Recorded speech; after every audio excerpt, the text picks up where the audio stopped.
floor. Oh, yeah, yeah. Keep your beacon shining bright, baby.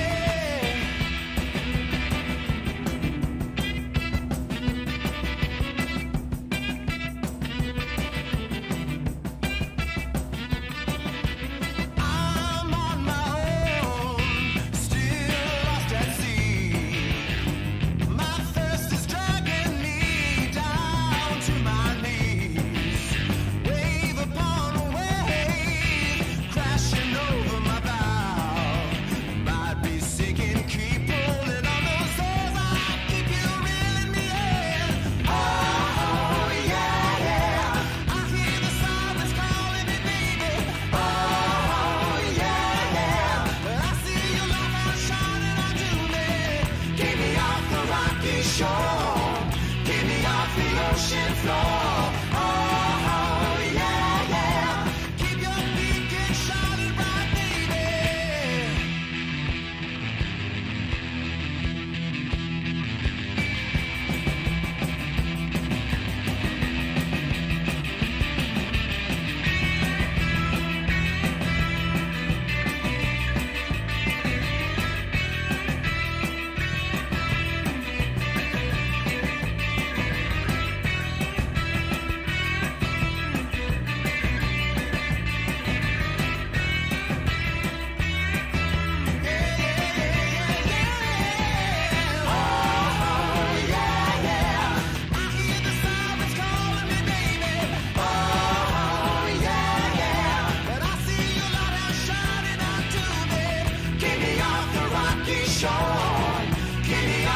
Ocean floor. Oh, yeah, yeah.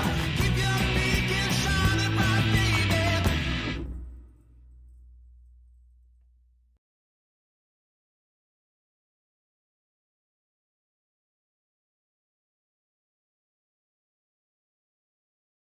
Mean. Excuse me? Never before have I seen such tomfoolery. Did I log out on accident and that's why it's telling me I can't? That's know. probably what it is. I probably logged out in another tab. No, let's see. Hit that fat refresh button. What the hell? I tried to send a tweet saying, hey, we're doing the thing, and it told me, no, you're over the daily limit of tweets. Thank you, Mr. Musk. You've watched your daily allowance of mega upload. Thank you, It's Mr. Breast. Real. It's real. You are over the daily limit. I'm trying to send a tweet that says, hey, we're streaming, and and YouTube said no. Okay, cool. I'm over my daily limit. Thank you, Mr. Musk. How much have you tweeted today? I haven't tweeted at all today. I retweeted the thing that I sent you earlier of the going into my mind to conjure an apple, which made me almost piss myself laughing. Hi, everybody. I guess you've been shadow banned. I guess, whatever. People are gonna figure it out. We're streaming. It's too late. It's too late anyway. People are here or they aren't. He found because out it that you started. are, in fact, a patriot, and you've been taking your nutraceuticals. That's probably too loud for you guys. I'm gonna turn that down. Okay, all right. Hey, everybody, how's it going? Hi, guys. Oh yes, my dear friend Jake says nice shirt. He says that because he got it for me, so everybody can see. Why is it 360? Don't worry about it. It's at 480p. It's unwatchable. That was a high five. Oh my Oh, we're starting God. with Pikmin 4. Good. So we can't get hijacked midway through this for Miyamoto to talk about the intricacies of brown Pikmin behavior. Jake said nice shirt, and that's also what Miyamoto said when they announced Pikmin 4. He's like, I have this cool shirt anyway. Jacob, why didn't you actually use the green screen? Because when I did this during the whatchamacallit, the Castlevania stream, it's really hard to get the keying right in OBS. It seems like it changes dynamically. Like, I kept disappearing very slightly around my edges during that stream. Sure, and I had no idea if you were going to show up wearing all green. So I didn't waste my time. Oops, I didn't waste my time setting up the keying again. That would have been really funny. We should have just done that, because I do have that one shirt that's mostly green. I did not. I just didn't waste my time setting up the keying for today, and this just hasn't come down because taking it down is a hassle, so I just left it up. Technically, I have two green shirts because I have a secret gamer shirt that is a secret gamer shirt I don't know about. It's yeah, you've probably seen it. Okay. But it's one of those stupid old gamer shirts that's like it's got a picture of like the mushroom, and I think it says "Get a Life" on it. It's got the green mushroom. Got it, yeah. It's great. I had Got that. it. A classic Oh my gamer gosh, it's a shirt. new one. I can't wait for Miyamoto to tell us about its personality for 15 minutes. He's going to appear and he's gonna tell us about the personality of this Pikmin. Thank you. I feel happier than a purple Pikmin. Was that what Reggie said that one time? I think so. Thank you very much, Jordan Combra, for the $50 donation. Goodness gracious. Greatly appreciated. Hope you guys enjoy. I hope we provide $50 worth of entertainment. Hang on a minute. Wait a minute. Are we conscripting the enemy? He looks like one of those. He looks like one of them. Oh my gosh. But why bother when we can just freeze them? There's so many options. I just want to point out that, like, you know, most of the stuff we actually see in Pikmin that's from the planet looks relatively normal. That is a tiny, tiny dog within the rules of the Pikmin universe. Maybe that's why it's a race traitor. I feel like it's feeling very infantilized. Furious about its current situation. It's like Seed from Dark Souls, because it all comes back to Dark Souls. That's the article. How this Pikmin is like dark. This is the Dark Souls of Pikmin games. Absolutely. But we all knew that already without even seeing it. Oh, he's allowed in the show. He's their friend, yes. But the Pikmin don't get sucked up like that though. They go. Norway got. I absolutely saw the video of Joe Rogan and Jordan Peterson talking about Bionicle. What? It's not real. It's like it's stills and then somebody doing impressions of them. I was gonna show that to you later. I'm glad you reminded me of this. What's happening? What's this? Oh, nothing. Okay. Nothing, because the way that Nintendo cuts trailers is operating on. You're not thinking fourth dimensionally, Joey. What that is it's that disease. It's that fungus disease, like in the last. Cordyceps, yeah. Yeah, cordyceps. That was the latest trailer for Pikmin 4. Apparently, I mean, this is. When are we getting a cordyceps Pikmin? This shouldn't. Maybe that's what this guy is. This shouldn't stun anybody, but apparently the HBO adaptation is really good. Yeah. That's what I've heard. Look forward to more information I'm busy watching Gilmore Girls and Studio 60 on the Sunset Strip, so I don't have time for I have The Last of made Us so right many now. people mad about that show because they'll be talking about, yeah, man, that thing's really good. I'm like, yeah, it'd make for a really good video game, and they don't catch it for a few seconds because they're not gamers. They're like, oh, wait a minute, hang on a second. Oh boy. This is This is Xenoblade. Xenoblade. Oh, yay, more character DLC. My favorite. And a refined Lapidarist. She can use special ore to craft accessories. No spoilers for Xenoblade 3. Challenge battles with rogue And I don't know are also everything that being goes on in that game. Select only one I wasn't sure how they were character gonna do battle DLC wave after for it. wave of enemies. I'm not really paying enough attention to be catching what they're talking and about. Special abilities. Rack up victories with your heroes and set your sights on the final stage. You might also Yes. get special in-game outfits as a reward. All right, that's actually what I was just doing. Volume 4 later this year. Wow, that's crazy. Look, oh, okay, never mind. Oh, that's a Xenoblade 1. That's a Xenoblade 1. What the? That's a Xenoblade 2. What on earth? That's a Xenoblade 1. Wow.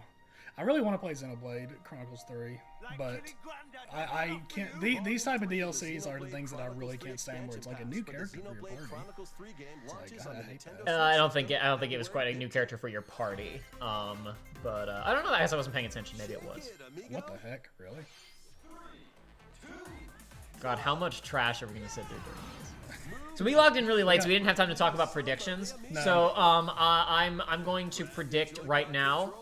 We will see. Obviously, we'll see Zelda, Yes. but I haven't decided whether or not, like, if there's going to be a gameplay blowout, it's going to be today, because there's not much time left. There's like less than 100 days until that game comes out, and if they want to start showing much more robust trailers, showing a lot of features and stuff, and showing more of the game, they're running out of time to set that up properly. That's true. However, it's entirely possible that they are going to surf the brand recognition and the hype and not show us anything. So we may get another nothing trailer, and if we get a nothing trailer today, we're probably not going to see anything.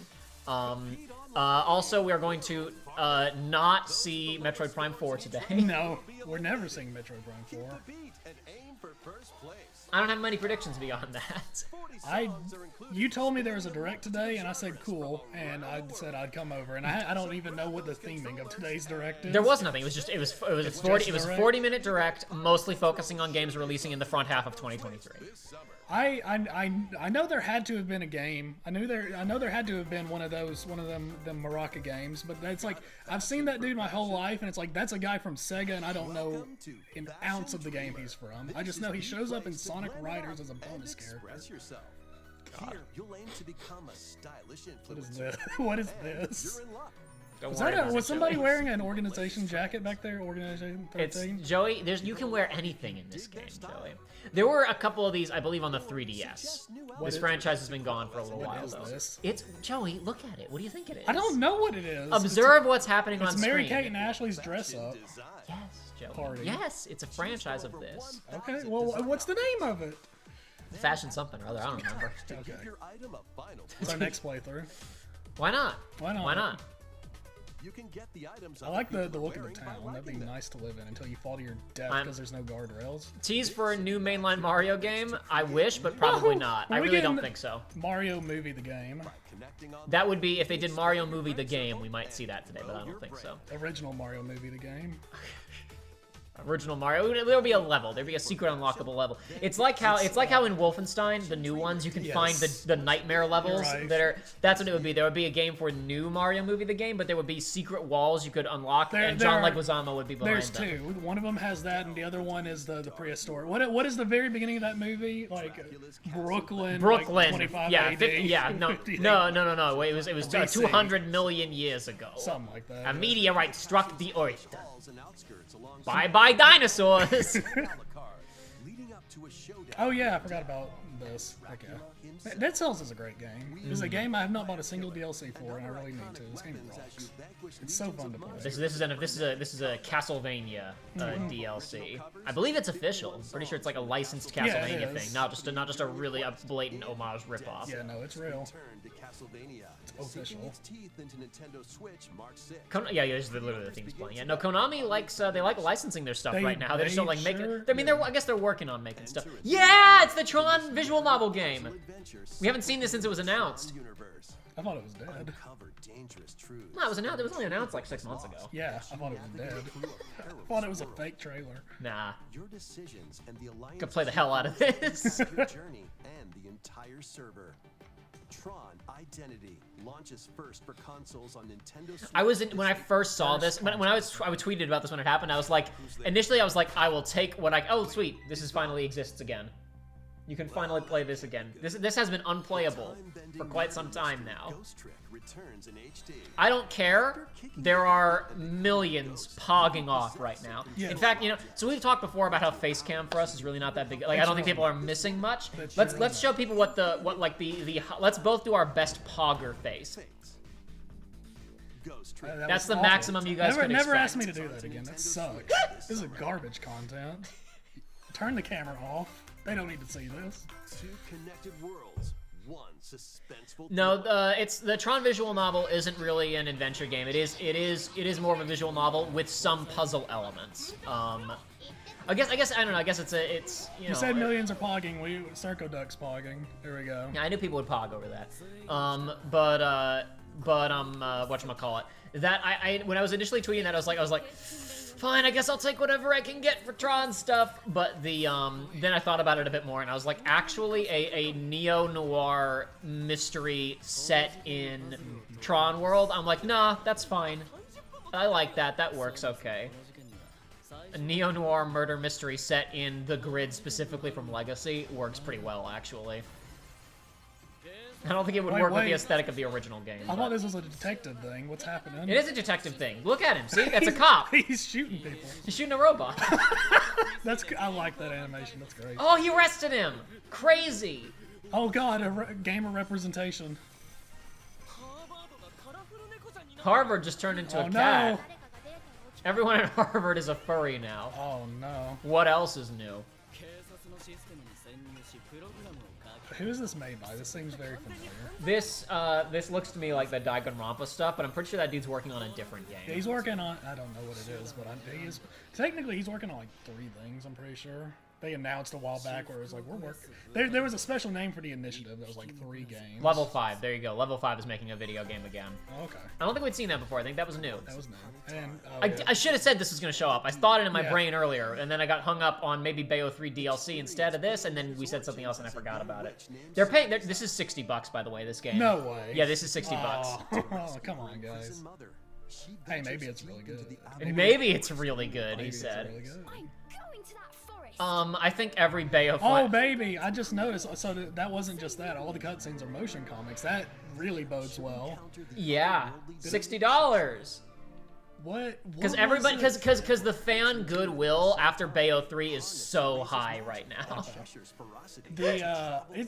think it just passed Bayo 2 sales, by the way, so it's doing well at least. Okay. But I don't remember what the game was, but I remember the first time I saw motion comics, I was like, that's really cool looking, and then it kept going, and I was like, that's to save money. And it's been like that ever since. One of my favorite examples of motion comic cutscenes in a game is actually for this may be what you're thinking of because it got a lot of play back in the day. The cutscenes for the 2 PSP Metal Gear games, Portable Ops and I can promise you it wasn't that. Okay.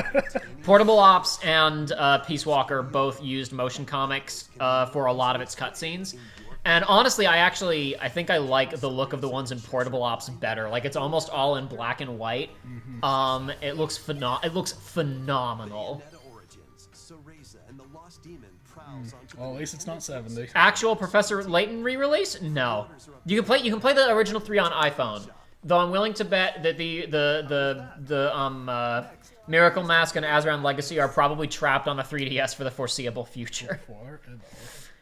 And if they're not going to port those to iPhone, they're not going to waste their time putting Last Spectre on iPhone either. You can play the original trilogy on iOS and Android, though.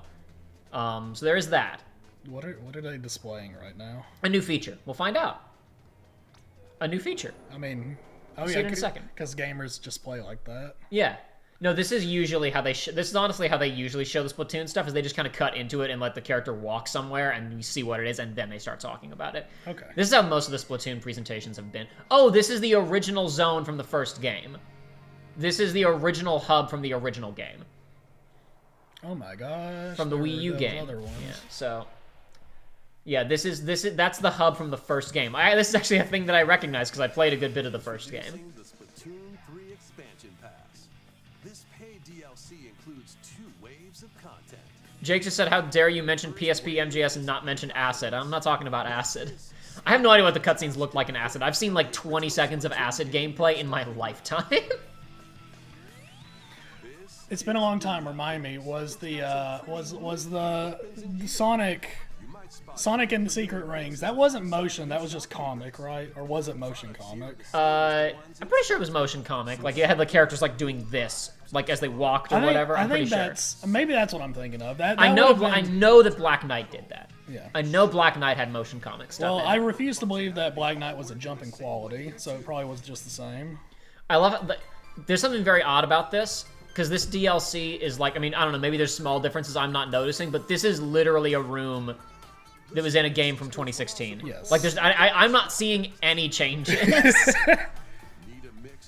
Acid 2 came with 3D glasses for the cutscenes. Are you serious? That's hot. That's awful. I hate that. I'm glad I know that. Thank you for cursing me with that knowledge. Man, 3D glasses, 3D in general is just dead, isn't it? Like, that was... No, Avatar 2 just came out. What are you talking about? So 3D is basically just dead, right? Avatar 2 just came out. The push for 3D. Avatar 2 just came out. Okay, and? Oh, it's Nier. There's Nier crossover DLC now. Oh my gosh. I gotta tell you, I hope that whenever Tron 3 starred Jared Leto, not directed by Joseph Krasinski, and not featuring a soundtrack by Daft Punk, whenever Tron 3 comes out, I really hope that to get people hyped up, they do a limited re-release of Legacy in IMAX theaters, so I can go see that and then ignore Tron 3. Wonderful. Hero Gangster says Tsukihime remake is peak motion comic aesthetics. One day I'm going to. I have to be. You got to be ready because I'm sure that thing's like 40 hours long. You got to be when you're gonna play a big visual novel. You got to prepare yourself. I know I was talking over it, but I don't understand what the feature was within Gopolis. It's like you can go to the old area. I didn't see any multiplayer. If this was it's looking you. I guess like maybe it's literally just a bunch of legacy content that's being put back in because they showed stores and stuff. And I guess you can go see Callie and Mari performances again if you really want to. Woo. 3D peaked with Spy Kids 3, to be honest. will be able to enjoy the game even That movie's more miserable. with the updated Because I remember a few years ago, it was like, haha, guys, let's just watch it. Wouldn't that be funny? And then it's like, oh, this sucks. This is just not fun. more Nintendo Switch headlines. Oh, This was shown at the same thing where back at D23 when the Tron game was shown off. This is like a little, I think it's like a Castle Crashers type thing, if I remember correctly. I like Castle Crashers. But it's like a very, very much for kids. Well, yeah, of course. If I recall correctly. Maybe I'm wrong. No, that's what. No. It's the speedrunners guys. I think are the ones making this. That's what it was. I knew it was some game that I couldn't remember. No, it's. I think this is literally the speedrunners team is making this. It's very slow. Yeah, it is very slow because it's for small children. I remembered it was some kind of 2D thing with this art style, but yeah, no, I'm pretty sure this is literally the Castle Crashers guys. Because they have. This is not fair, but I find it very funny that one of the like things they promoted was they're like cross large chasms. It's like yeah. Yeah, oh, you for can sure. do that in video games. No, this is part of their initiative that is basically like we just want companies that exist to come and pitch us stuff. Okay. A couple of years ago, I made fun of it because they basically made a public statement of like, we want game developers to come and play with our IPs, and I was like, so everyone other than Square is allowed, huh? Though it does bode well for maybe KH4 actually having like cool stuff in it. Maybe we'll get back in the day, Nintendo did that, and that's how we got the CDI games. So it's like, True. It's true. Maybe. Yeah, but no, back at D23 last year, this finally started to bear fruit because they showed a lot of like games, just small games, not like huge things, but just like smaller games that were done by like existing studios that were just kind of their own wacky things. Like never in a million years would they have gone. Characters. Never in a million years would they have gone to the Thomas Was Alone guys and said, "Hey, do you guys want to make a neo-noir Tron detective visual novel?" Guarantee you that was a pitch that they said yes to for whatever the hell reason. That was on Bithell Games' end, not on. That was not a. Disney did not approach them with that one. For sure. Oh, that character, Whoa, yeah, my that favorite. character. I love her personality. Her personality is really shown off in that first cutscene from Fates. Well, that's what she's doing with this. That's from her first cutscene. Everybody remembers that moment. Everybody remembers. I love character DLC. They're just so fun. I don't know that much about Fire Emblem at the end. At the end of the day, I don't truly know that much about it. But I really got a chuckle when they first showed the trailer for this, and like the main character summoning summoning Marth as like, like we need your help, right? I saw a lot of comics at the time were like, oh my god, please leave me alone. You people keep summoning me back. I've been dead for hundreds of years. Leave me. Please. I'm so tired. Stop calling me back for your crap. I was already in that weird world with the idols and the singing, and I'm done with it. When they showed that fashion game earlier for a half a second, I thought it was a sequel to that, and I was like, there's no way. Oh, yeah. So when are we playing FE Sharp on the channel? Never. Are you kidding me? Dude, the super best friends could not get... That playthrough was barely hitting 1,000 views per episode by the end. We would have three. We would have 3 views. It's not about the views, it's about sending the message. I don't want to play that game. I would much rather just watch Perfect Blue and then do like a commentary track or a discussion afterward. I don't see the relevance. Every time that I see anything about like a character in that kind of media being like, oh, I just want to be an idol to make people happy and I really want to inspire people. Every time I think about Perfect Blue, and I think about knife murders. Have you seen Perfect Blue or no, not? Okay, I know about it. God, we got to watch Perfect Blue sometime. Watch it. It's on my list of things to watch. Perfect Blue was the first movie I ever watched with Aiden. Just really on a kick with that at the time, but it set the tone for our relationship.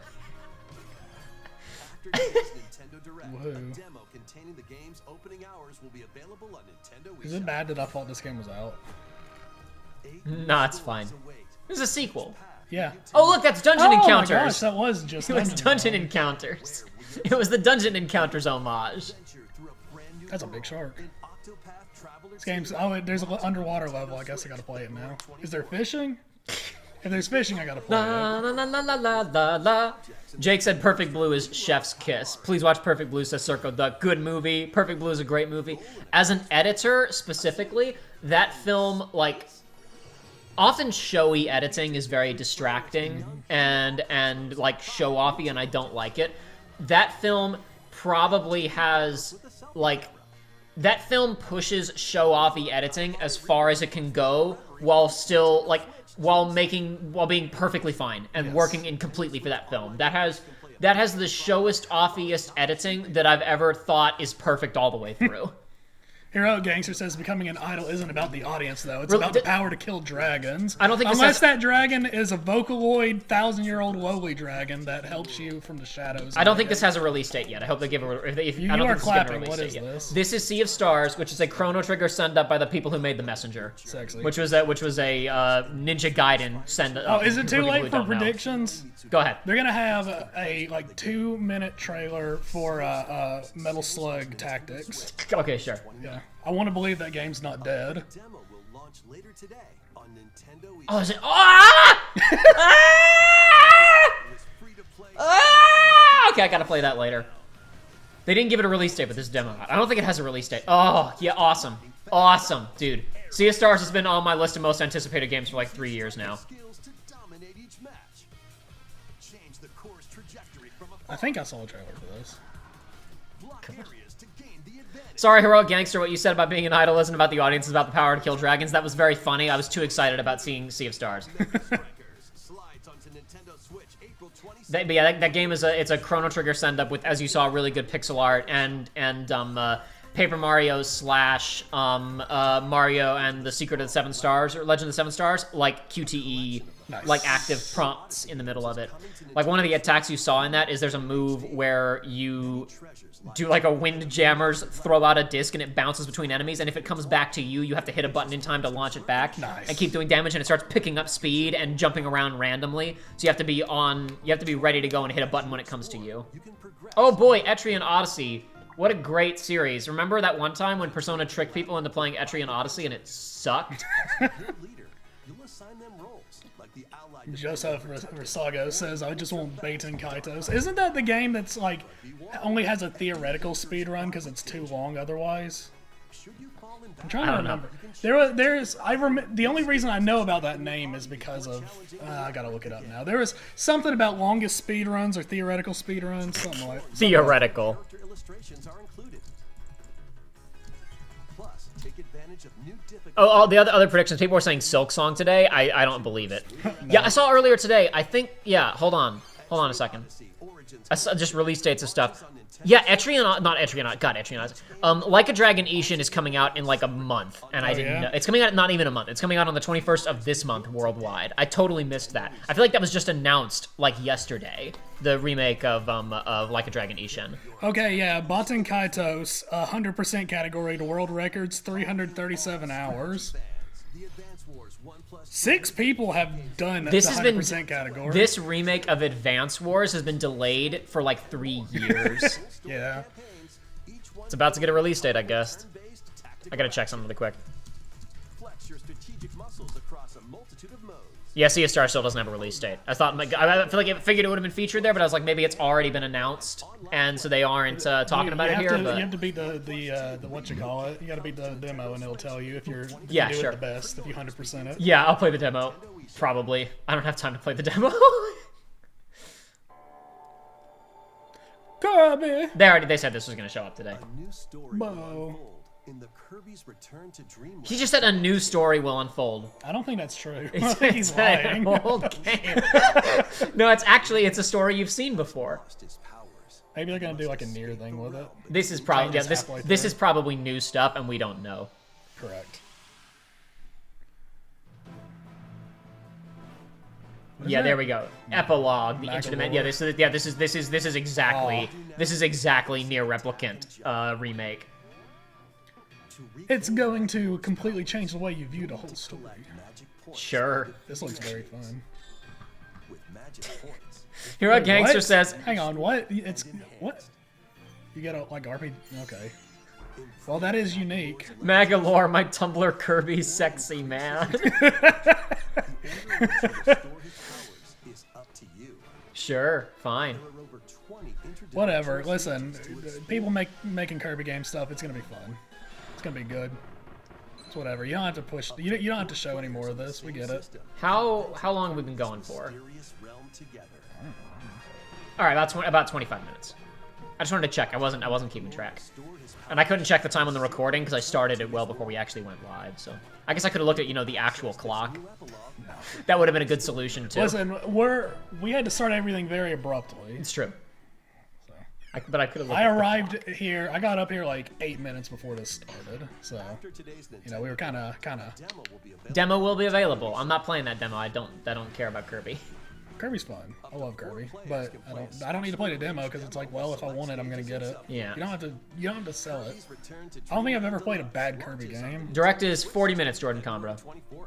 Pre-orders are available now. Darth America says, I love getting 5 Kirby games per every one Zelda or Mario. Looking forward to the new story. Listen, Does Advance Wars releasing mean the war in Ukraine is over? Hard to say. Nintendo Switch Online. Please take a look at this. oh yeah, Nintendo Switch Online. Please sell this. Wow! That's not very nice. Nintendo's trying their hardest. Are being added to Nintendo Switch I have no patience for this shit. Nintendo Switch. You can play Whoa! There he is. There's Zelda. I bought that on my 3DS 10 years ago! Yeah, but you can't play You can't play Tetris on your Switch. I literally have Tetris Effect on my Switch right now. falling Tetris do you mean? heroes and aim for a high F off! Super Mario Land 2 Wasn't that F off! Wasn't that Tetris like Battle Royale free for the Switch? If you had Nintendo Switch Online. But yes, it still is. It's still up. If you have Nintendo Switch Online, you could be playing Tetris 99 right now. Gargoyle's Quest. Save the Ghoul Realm as Firebrand from the The Ghost Ghoul of Realm. Oh, look at that box art. That was pristine. Did you see the game was Watch titles. actively bugging out before our very eyes? I think that might. You just saw be that, the right? I think that might just be the default way it is, though. That's my point. Yeah. God. Oh yeah, that looks. Oh Good. my God, the Alone in the Dark Game Boy Color port, dude. Oh boy, you can. Oh, I'll be still my heart. Oh boy, you can play the worst version of Samus Returns. I can finally play Wario Land 3 again. I think I might have lost my copy of that. Or I might still have it around. If I do still have it around, then I'll just play it on my analog pocket that I bought for however much that was. Too much. Doesn't matter. That'll be getting to me later this year. I was very proud. That was my Christmas present to myself. I bought an analog pocket, which I won't see until Christmas of this year. Whoa! Color screen filters. Wow! Up to I 2 hate games this. together locally or online. Wow! This is... Very good. This fills me with such rage. You have no idea. And... And Yeah! I can play Mario 2 Advance. I can buy DS games on the Wii U! Advanced games Hey, guess what? My brother played this on the Wii U 8 years ago! that you can play at launch. Put GameCube games on here. Yeah! Super Mario Advance 4. Super Mario The Wii U could natively emulate GameCube games. Yeah, so just do that. When people cracked the Wii U, they basically just flipped the switch and turned on 60 frames per second GameCube games. lightning fast micro games.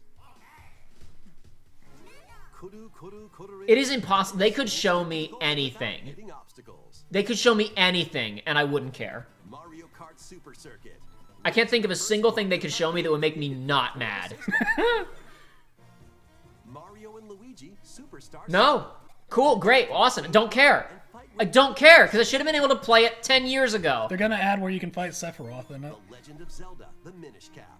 Shrink to miniature size and dive into a big adventure. Yay. We can ignore this and see a wonderful interaction in our chat. Circle Duck says, go to the ghoul realm, get a ghoul friend. Norwego says, how about you go outside and get some witches? Noriga said, Jesus, Jacob. No! No! I have no... Oh, they announced an F-Zero game. Wow! That's an F-Zero game. It didn't even show up. It didn't even get its own... They showed gameplay of it for 2 seconds, did and they? it flew Okay. past me. I didn't process it because I was so mad. F-Zero! Bingo card, baby! F-Zero coming to the Switch, baby! Select Game Boy titles will be playable on Nintendo Switch. I hate them. Nintendo Direct, you'll be able to play the Game Boy and Game Boy Advance titles we introduced. I don't. The only way, if they had announced that and N64 and GameCube, Switch Online plus I still would have been like, If they would have I announced, still would have been annoyed, If they would have announced, but I would have been slightly If happy. they would have announced every single game on each of those systems. Metroid Prime What? is remastered on Nintendo Switch. Again? Well, you couldn't play it on here. I mean, you could I get it mean, on Wii U, but nobody yes. owned a Wii U. You're right.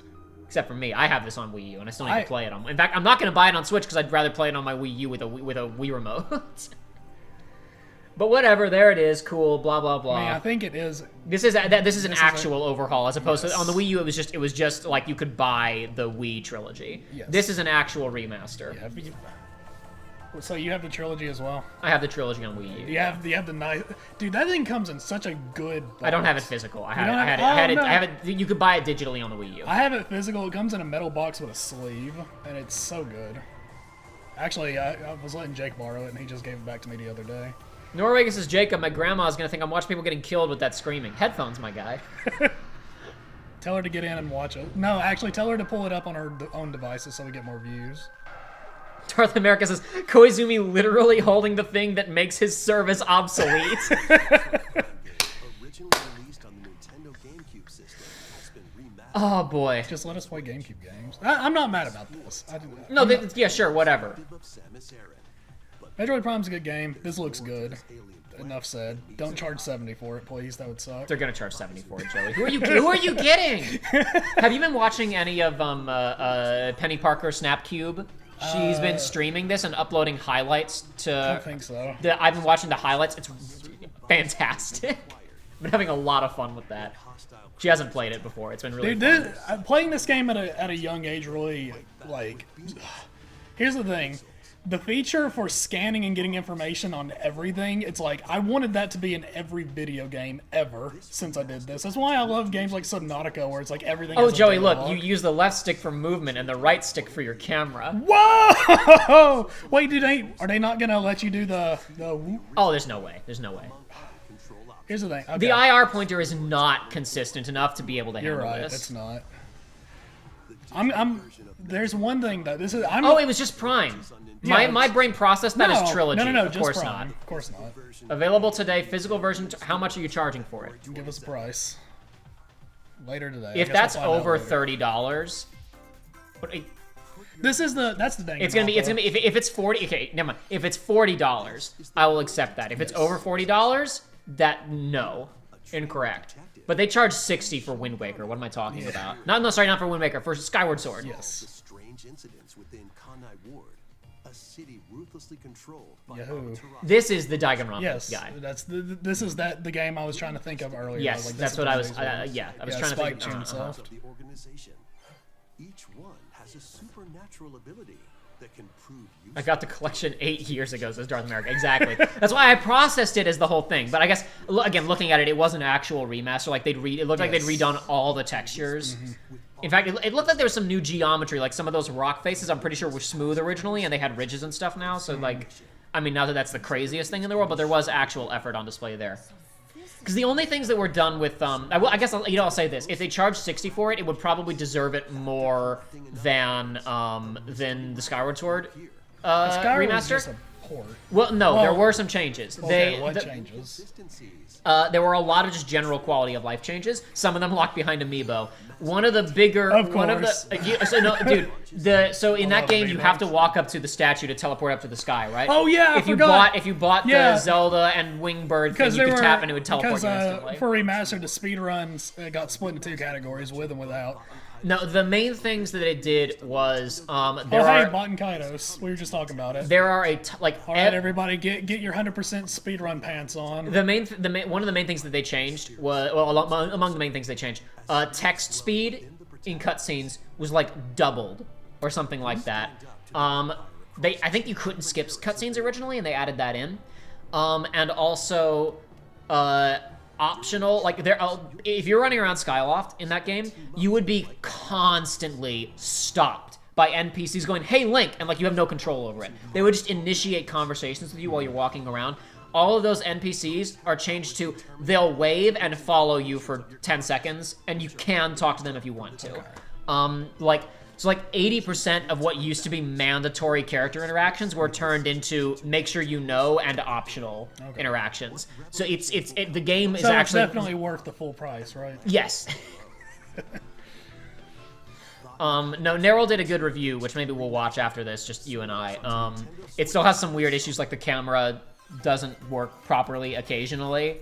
Because it's not like it's very. Woohoo! More of this, more build fantasy towns. Yes, sir. Give me more. it seems like if I recall correctly, the issue was that in some areas, like they did not fit because originally you played it on the Wii, right? Fantasy line. There are some areas where the fixed camera still activates and fights with you if you're trying to control the camera with the stick.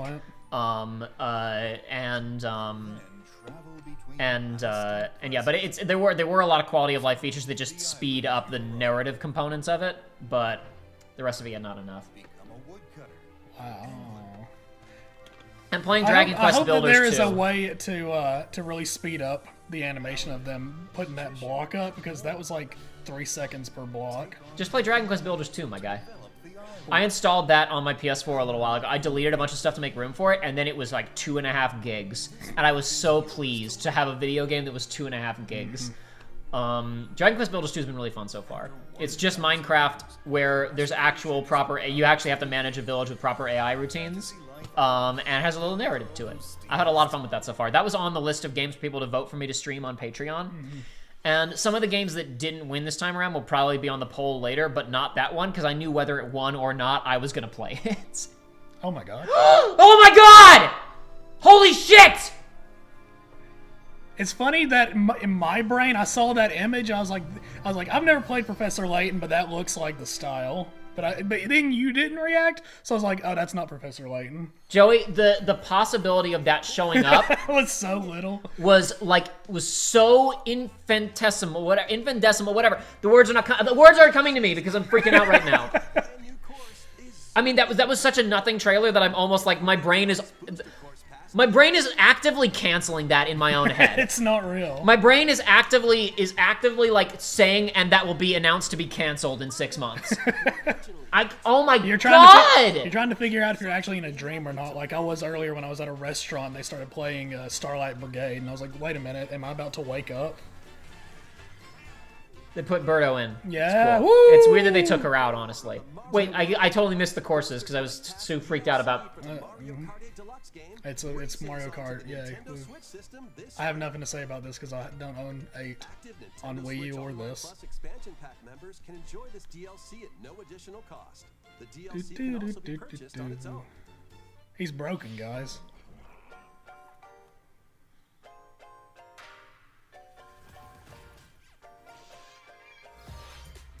You guys don't understand. Professor Layton is in my top 5 like favorite video game franchises of all time. Was that a new game announced, or was that like a remake? No, that was new. Hey. That was entirely new.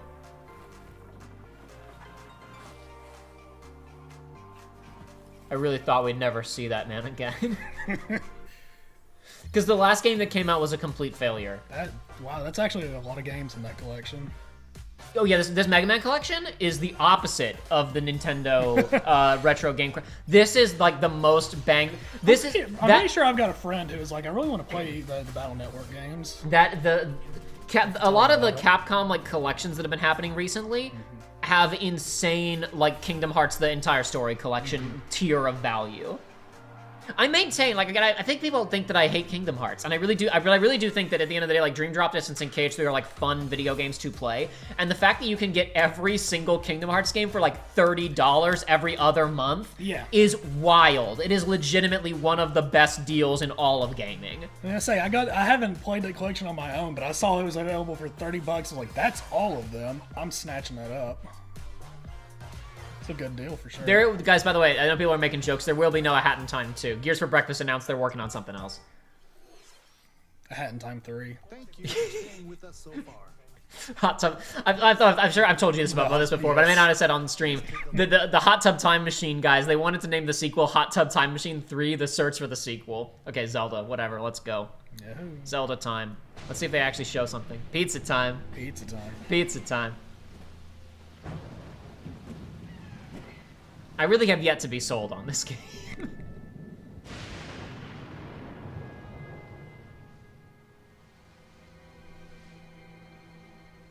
Well, by the way, guys, whatever my peak...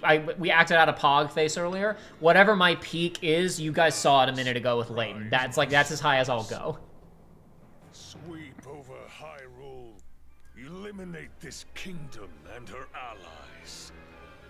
My maximum excitement has not been caught on stream before because it was Monster Hunter World when it was announced. I was gonna say, was it Front Mission? No, it was it's Monster Hunter World. Most recently, it was Remnant 2 because that was my Professor Layton to you, where I was like, I was seeing it and it was clear it was a Remnant, and I was like, this looks like Remnant.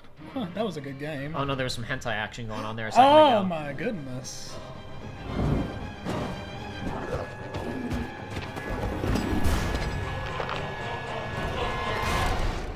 But Link, I am not sure you'll be able to stop him. I think we'll figure it out, Zelda. So you clearly haven't seen the speedrunning scene for this game. Interesting. Oh my gosh, there's rail grinding. Way past cool. I still don't know what the game is. I still don't know what it is other than more. Even this is... Oh, that was Banjo-Kazooie Nuts and Bolts. Hey. Okay. Sure. Like, I still don't know what this game is other than more. Sarkodex says Bloodborne and My Zelda. Actually, with the arm thing, it's more Sekiro. That was the end of the presentation. We're at 40 minutes. I still feel like I haven't seen enough of this game. Zeruda. It's still just more. Zeruda. It's still just more. They haven't... Now would be a good time to insert ads. Thanks, YouTube. Go away. Go away, YouTube notifications. Oh my gosh. That was The Legend of Zelda, Tears of the I Kingdom. know! The latest entry in the Legend of Pre-order Zelda begins today. For $70. Yes. In They addition announced to it the already, standard $70. version, a collector's edition of the game containing various items will For more release than on launch day. $70. A new amiibo figure of Link from this game will also be available on the same day. I love amiibos. We hope you're looking forward to Link's latest grand adventure. That's all for today's Nintendo Direct. Woo! Thank you for watching.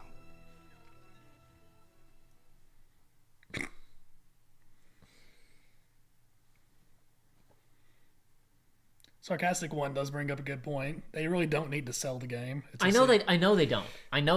That's what I was saying. It's like we might get something like what we just got, Yes. and they're just really not going to tell us what it is, and we just like whatever buy it, and that pisses me off because I don't like whatever buy it. I like knowing what the game is, so I can go this looks interesting, or I can go this looks bad.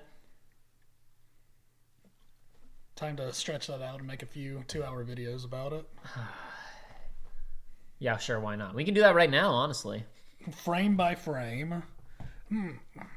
Or here, okay. Well, we can't. We would need Josh here because he's the bigger Zelda nerd. I can figure it out. I'm sure I can find something to talk about. I got to back up and watch that Layton thing first, though. Actually, yeah, let's just do that. You just pick everything apart in it. It's so short, you're probably gonna have a hard time actually just finding the spot. I got it. Here we go. Is Fantasy Life? Is that a? I have no idea. Is that a remake? Don't ask me, dude. How would I know any of this I stuff? thought you knew about video games. The girl who steals time. I'm assuming because it says I that it is a remake of something, but who knows? Intergrade.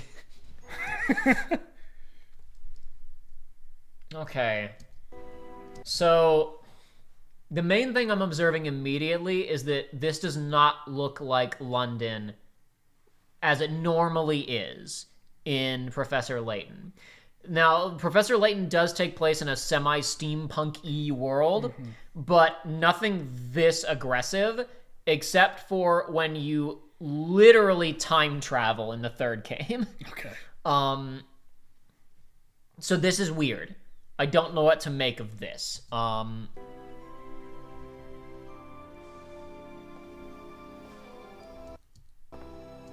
That's very odd, because that's kind of the make of his car, but the wrong color, and it's got a weird steam thing on the top. I know there's nothing to look at here, but I mean, I didn't even catch the name because I was so freaked out a minute ago. All these gears are very much also the aesthetic of Unwound Future, which is the game about time travel. There's gears. I mean, like you could say, oh, it's a steampunk thing, Jacob. Of course, there are gears, but that game has like the logo has clockwork mechanics in it, and it's a pretty central like aesthetic thing in that game. New World of Steam. Okay. Yeah, the way that new is highlighted there, you might think this is a remake of a game called Professor Layton and the World of Steam, but it's not. Bringing back the Nintendo scheme of the new Mario Brothers. For sure. Level 5. Didn't you say they were making that game earlier, too? Yeah, they did. I mean, Level 5 kind of dropped off the face of the map like 10 years ago because they did... These games declined in sales pretty sharply. Though that's like a relative statement because the first Professor Layton game sold like 15 million copies or something insane. And Yokai Watch, the first one did really well, and then those also fell off. The first one did really well in Japan, and they didn't do that well in the States. But they spent a ton of money on doing like an anime for Yokai Watch. They pushed it insanely hard, and I don't think they made their money back. There was a crossover event in Final Fantasy 14 I grinded out and got the good mount from. It's my one accomplishment in that game. Your one accomplishment. My one accomplishment is because you get the basic one, the basic Whisper a Go-Go. We got to get back in, and you got to do New Game Plus so you can actually like read the dialogue and know what the story is this time around. I'm thinking about it. I can't do it this month or next month because I'm too busy. But by God, I am gonna play through that whole thing this year. I really want to. I really, really want to. I'll get on and I will go through the story and I will fish. I'll get my fishing job up. The problem is... He's really small. Is he Layton's son or is that just his aesthetic? No, I think there's just very large things around him, guys. His legs are small. Are his legs small? Kind of.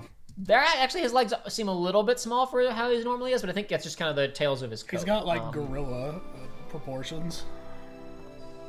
I don't think this is his son, especially because he has a daughter in canon. That was the last Layton game, was Catriel Layton and the Millionaire's Conspiracy, which sold very poorly. I don't know anything about it. I've heard some people say it's miserable, but I think like not good. But I think some of those people were like franchise purists of like Gurry, blah blah blah, and like I don't know what the actual quality was. I do know that the main puzzle designer for the series passed away after Azran Legacy. So I did hear that the puzzles in it were just not up to snuff. I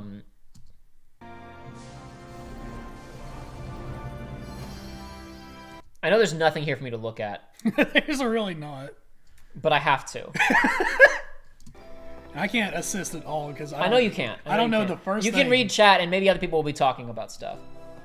Oh, never mind. Hold on. Actually, Sarcastic One just said, "Where is Luke?" And I just cracked something about this. Oh my gosh. Luke at the ending of 3. So 3 is the latest chronologically we've seen, other than I guess technically Catriel and the Millionaire's Conspiracy, which is set like at least probably 20 years later because it features his daughter. I don't know if it's clear how old she is or when she was born. That was what was so weird about that is like he doesn't even have a romantic partner. Okay. And we just jump ahead, and he's not in Millionaire's Conspiracy. He's like, I think he's like missing, and she doesn't. And like a part of it is like, I'm trying to find my dad, and she never finds him. I think she might be adopted if I recall the lore on that correctly. But it's been years since I read about any of that. There was an anime about her that ran for 2 seasons, and I think that by the ending of it, Luke and Layton showed up, and they were a good bit older. But I really did not follow that stuff closely. I'm going to be honest, when I saw Where's Luke, I was thinking bigger Luke because we were talking about him being smaller. So I was like, oh, it's a joke. Yeah, no, different one. Luke is Layton's ward. He's in all the games. Okay. Except for Catriel and the Millionaire's Conspiracy. No, as Sarcastic One points out, you see adult Luke and Catriel looks way worse than in Unwound Future, so that's a big L for Catriel because you meet an older version of Luke in Unwound Future. Okay. He's also in Catriel, and then he's in the Catriel anime. Anyway, what I was thinking is the new world of Steam. Maybe this is America. because it doesn't. I know really look- that place. I live there. The only place they go the only time we go to America in the series is in Azran Legacy, and you go to the like a western town. You go to like Arizona or something. Maybe this is New York, because 3, which is other than Catriel, which they may be ignoring, or this is more likely this is set before Catriel. The way that 3 ends, because like the 4, 5, and 6 are prequels. It goes 1, 2, 3, and then there was a prequel trilogy. None of them are numbered. It's like Star Wars. It's really convenient and easy to understand. Understandable. But 3 ends with Luke getting on a steamliner and going to America to be with his parents, who did live in England, but they're in America for some reason, and he's going back with them. And it's honestly, how do I put this? Unwound Future is already the finale of Unwound Future is already a miserably depressing, tear-jerking thing, and then it ends with this twist of the knife of Luke leaves, and the last time we see him, he's literally crying and hugging Layton. Spoilers, I guess. I don't consider this a spoiler because it's honestly, like I said, it's not a major plot thing for 3. It's like a twist of the knife on top of plot stuff from 3. The very, very post-credits ending, though, is Layton in his study, and he has received a letter from Luke saying, something very interesting has happened. You should come and visit me. Okay. And that was the last we ever saw of them. And that game released in like 2009. Wow.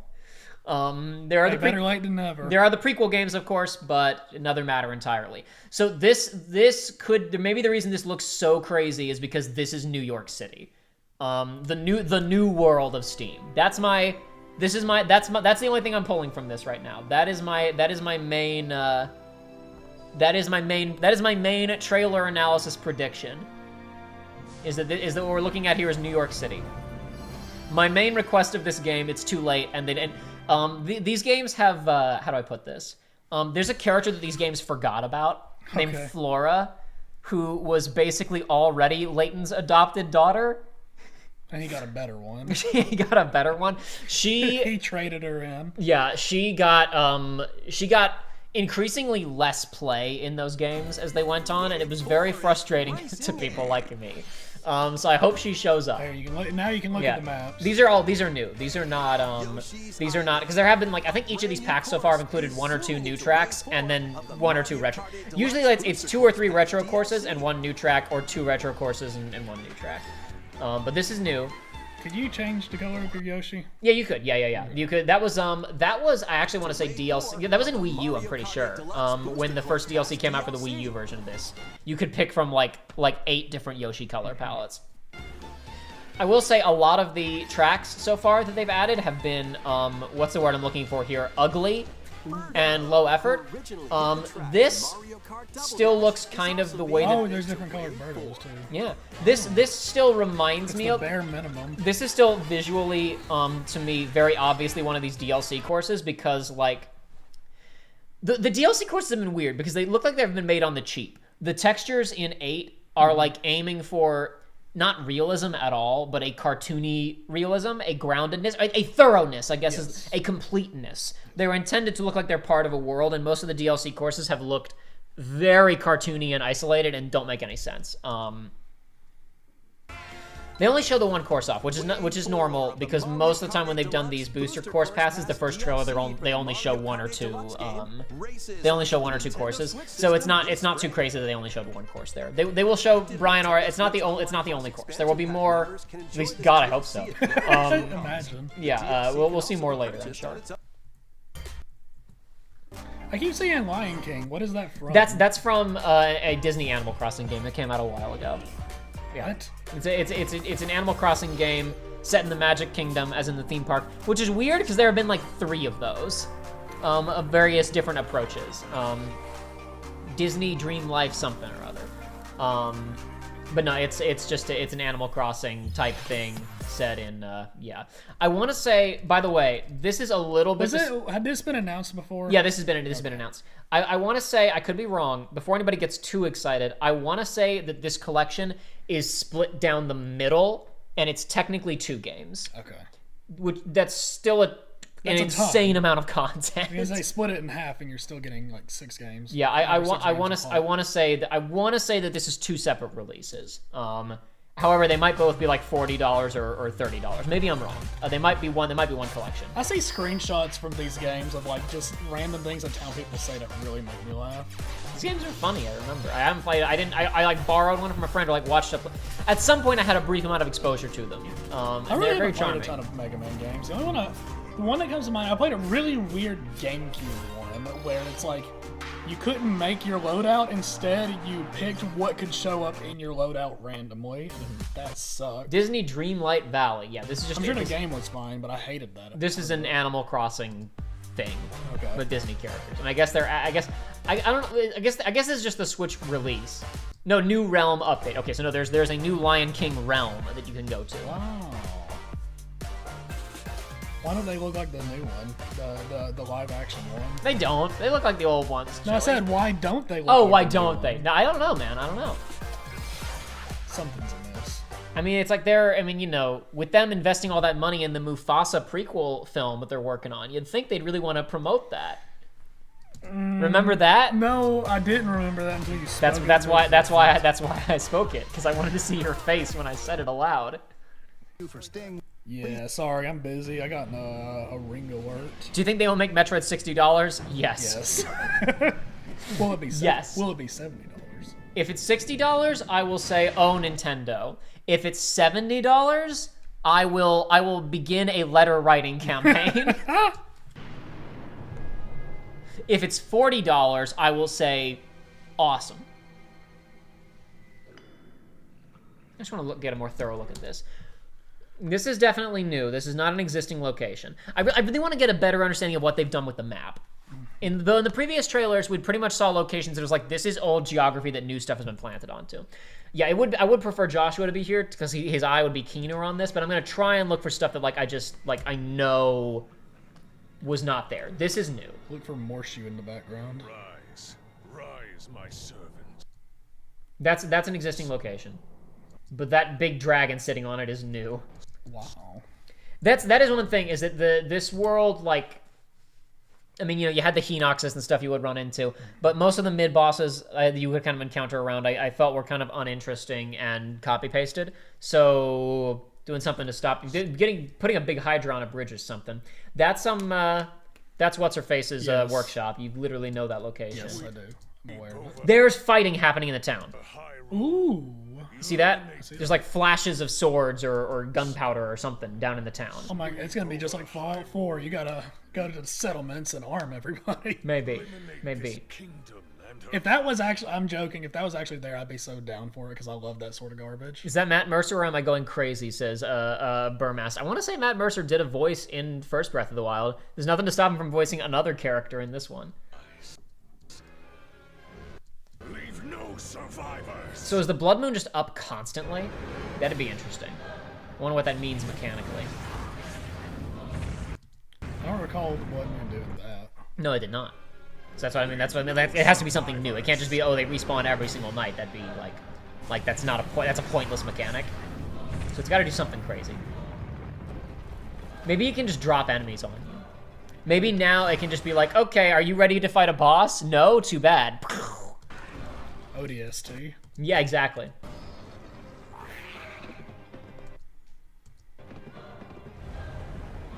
How many new enemies are we seeing? Because I saw I'm seeing variants of old enemies. I saw variants. I've seen those bird things. Well, I say bird things. They have wings, like lizards with wings, dropping enemies off. Leave no survivors. There's obviously the Hydra.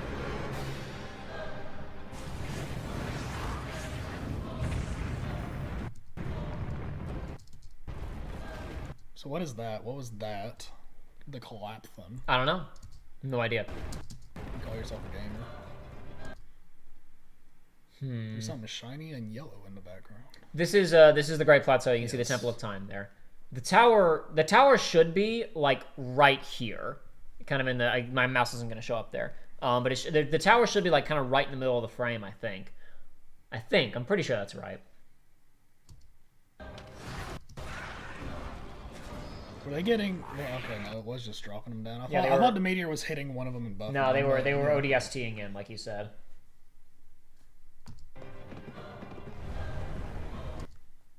Some kind of dune monster.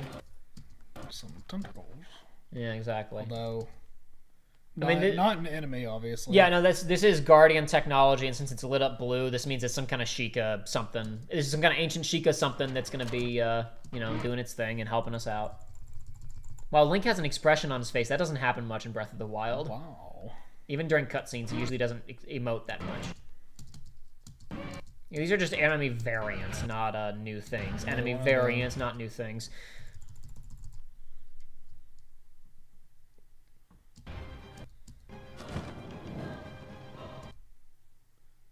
I wonder, this is just baseless speculation, but I noticed there's like little trails coming off of our hang glider now. I wonder if we're gonna have to worry about like the direction of trade winds for speed on this sort of thing. I don't feel like that was a mechanic originally, but I don't recall. This is an area that existed before, but a lot of these cracks and crevices didn't exist. I mean, there's been a lot of talk about there's probably going to be a lot of underground stuff, and that's how we're going to get new maps in this game in addition to the floating islands, but I need them to show me what that means. Right. Except today has convinced me they're not going to. Today has convinced me buy the game and find out, asshole. Which is deeply disappointing to me, but whatever. Beggars can't be choosers. I guess I should just make my own game. We've seen the Sky Islands, but is the caves speculation, or have we actually seen it? We've seen some caves. We've seen some caves. There are basically no like cave interiors in this game, other than like a very brief cave leading up to a shrine or whatever. But we've definitely seen Link navigating caves or being in what look like completely enclosed stone environments, which didn't really exist in the first game, outside of like 2 instances maybe. Generally speaking, it was hard to get truly. It was very hard to get truly underground in the previous game. But Link, I am not sure you'll be able to stop him. This is weird. Look at this one. Like that. Look like a continual strut of boxes going straight up. And then you said, yeah, exactly that one square cube over there. Again, okay, great. There's land for me to walk around on. The problem is that like walking around on land in Breath of the Wild is not usually a mechanic. Yes. You know, unless you're looking for stuff to do, and you find shrines that take you to isolated instances of something. So I need to know what these islands are. Are these islands new shrines and they contain puzzles and combat challenges or whatever? That's what I want to see.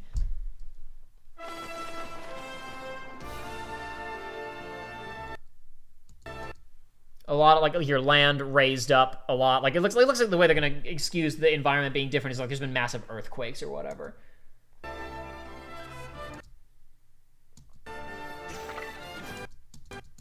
So some kind of gravity glyph or something. I need that because it just auto-aimed. Yeah. I want to say, some of these rails existed. Could you grind on them like that? I recall you had to use magnesis to put a mine cart on them, but I don't know. Maybe Joshua and I just never figured out that this could be done. Okay, so here we are on a sky island. This looks like it is, in fact, a puzzle akin to one of the shrines. So perhaps that answers my question, is that the floating things are indeed now our new shrines, which at least lends them a bit more visual variety, because you're going to be overlooking, you know, the whole area while you're doing it. Right. What is that weapon? That's it's got the animations of a hammer. Like it has the animation cycle of using a two-handed weapon, but it seems like it's some kind of cannon. Like there's clearly, it's got like kind of Sheikah coloring. Yeah. And then going into this thing, so it's some kind of cannon. We have seen one new projectile weapon in like the very first proper gameplay trailer. There was footage of Link had a shield up, and the shield had some kind of like mechanism strapped onto it that was serving as a flamethrower. Okay. And yeah, here we have clearly a completely caved-in underground environment as well. I can't wait for Zelda to not be in this game. Okay. Burmass asking the real questions, but will there be fishing? Fishing for parts for your Banjo-Kazooie Nuts and Bolts vehicle. Because that is a wheel that we're going to see him attached to a thing in a second here. So there is going to be there's literally, I mean, there is a Banjo-Kazooie Nuts and Bolts system in this game. Which is, I think, stupid. Could be fun, but also a problem is that we don't know there's going to be much on the actual overworld, since Not much new on the overworld since it's going to be, like you said, caves and... It's worth noting that in the DLC, Link got the ability to summon a motorcycle. That's true. What happened to that? Exactly. That's what I'm saying. He should just have the motorcycle. He should already have that. Interesting. That again looks like almost like something he's crafted. It almost looks like you're gonna be able to like chop. Because one of the things is like there's a lot of resources in this game and you couldn't do much with it, right? Yes. Like almost as if you are going to be chopping down trees and getting wood and crafting vehicles. And I gotta say, I hate crafting systems. I'm over them. But I don't know. Maybe for a long time. Sarkoduck says sobs. But what about Hort? I'm sure Hort's doing just fine in the stable. He was riding a horse earlier in this too. It does raise the question again of like why do that's a lot of options that we don't need. I saw people always do like the fake, like they'll do like a very blurry camera shot of like a leaked itinerary for the Nintendo Direct. One of the things I saw one that had Lego Racers HD. Someone said building like a Lego game. That looks like something you could build in Lego Racers. Because Lego Racers, you would like make a platform and then you would put blocks on it and you could make all kinds of stupid looking crap. The car is cool, but it really begs the question of what's it for. That's what I'm saying. I don't know what the mechanical function is. Oh, I guess do that. No, but that's different from the car. But it's the same. Look at this. Look at the orb. I see. Millennials always pondering He's their getting ready. orbs. He's going over there to ponder it. Yeah. Can't really see much here. Some kind of miasma off to the left there. A big cube sitting in the ground. Some kind of tower in the distance. We saw towers like that at like an enemy encampment earlier. I wonder what they'll mean in this context. Something dropping out Block of the sky. falling out of the sky. That's a loadout drop. He called in his kill streak. He got a care package. Those blocks are probably you cast reverse time on them and grab them and you sail up to a to one of the challenges. Probably. This is a minor thing, but they keep showing you jumping off and like free diving, and it's like, can the game? Is it going to be able to handle the loading? I really think that part of why I think a big reason we didn't see this game a year ago was that. Yeah. I'm willing to bet that a huge chunk of this game's has been spent on optimization. Because the Switch could barely handle the first game. Especially, I mean, going back to speedrunners, we've seen what they can do, but a lot of speedrunning tech is launching yourself up in the air to get to different places, and it's like, boy, the game couldn't handle it then. Obviously, it wasn't built to, but it's like, it's still the same engine and everything. Is there anything else in this I wanted to talk about? I gotta tell you, Layton made me kind of smooth brain for everything that happened before it. We never found out what the name of that fashion game was. I just saw it. What was the name of it? I know that there were several of these on. I'm pretty sure this is a series that had game entries on the 3DS. I'm sure.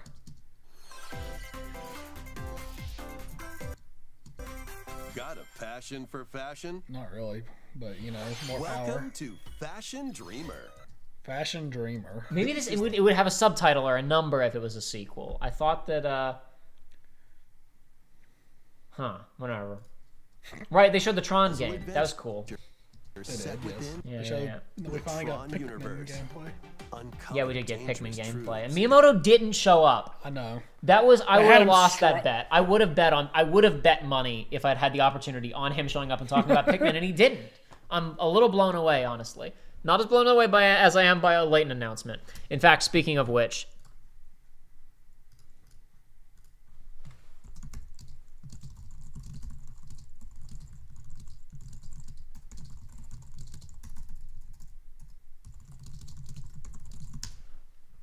sorry, someone was literally just sending me messages on Discord. I was seeing them pop up, and I was like, I was talking with that person about Professor Layton like a week ago, and they were asking, hey, so are those games on Switch or PC or anything? I was like, no, and they never will be.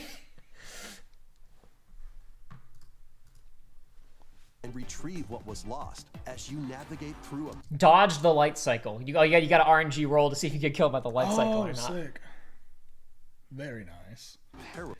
There's something really, I mean, a lot of people were really pissed off about the aesthetic of Legacy and it being like, like abandoning the idea of like, let's try and visualize the functions of a computer for just being like a simulation. But I have really come around on, I love both of those movies and I don't care that they're different. Mm-hmm. I love both of them. And I've also come around on the idea of their idea in their head developing this was that the system has been sitting there for 30 years untouched, and like how has it evolved with no human interaction, and with Clue's obsession of getting out into the real world. So like they've made weather simulations, and I love, there's one of the screenshots they released of this game when they were first announced it was like the character, they were like at some rich program's house or whatever, and they were saying these are trees. This is a thing that exists in the user world, and these are representations of what they understand trees to be like. World. I think that's really cute. And the alliances you forge will impact your journey and the entire Yeah, the name of your cop program in this, because he's a pre-programmed to have a function. His name is Query. That's great. Because his function is to interrogate people. Alliances you forge will impact your journey. I really liked Tron. Tron. I really like Tron, guys. For consoles on Nintendo Switch this April. This April. Wow. Who's Cool. there? I won't play that on stream or anything probably, but I will play that. Well, And again, I don't have a personal attachment to Ghost Trick, but this is like this is an OMG moment of this game is like a lot of people's favorite ever, and it hasn't been around for a very long time. With your powers, you can even help others. This was a DS game, so I'm sure there's going to be touch like compatibility on Switch, but I wonder how you're going to play it docked mode. I wonder what they've done with it. Detective, Spirits onto Nintendo Press button Switch to this interact summer. with screen. Absolutely. Two connected worlds, one suspenseful thriller. Yeah, I don't care. But furry detective. Furry anime detective. Yeah, exactly. That's what I'm saying. That's what I'm saying. I want the furry detective. I could watch the Splatoon thing and try to figure out what the appeal was, other than you can walk to the old area, but I don't care enough. They may have actually just said it, but we weren't really No, I'm sure they did. I'm sure they did, and we weren't listening. But I don't care.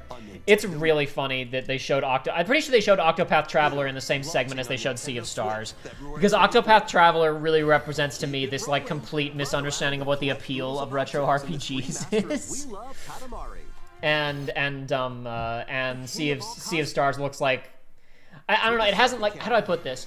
Nothing that they've showed it to me yet has been like, oh my god, this has really truly grabbed me, and this looks like it's going to be a masterpiece. But it certainly looks like somebody is trying more than I've seen in a while. It's mainly because they haven't talked about the story enough. I really don't know what it's about. Oh, it's gorgeous.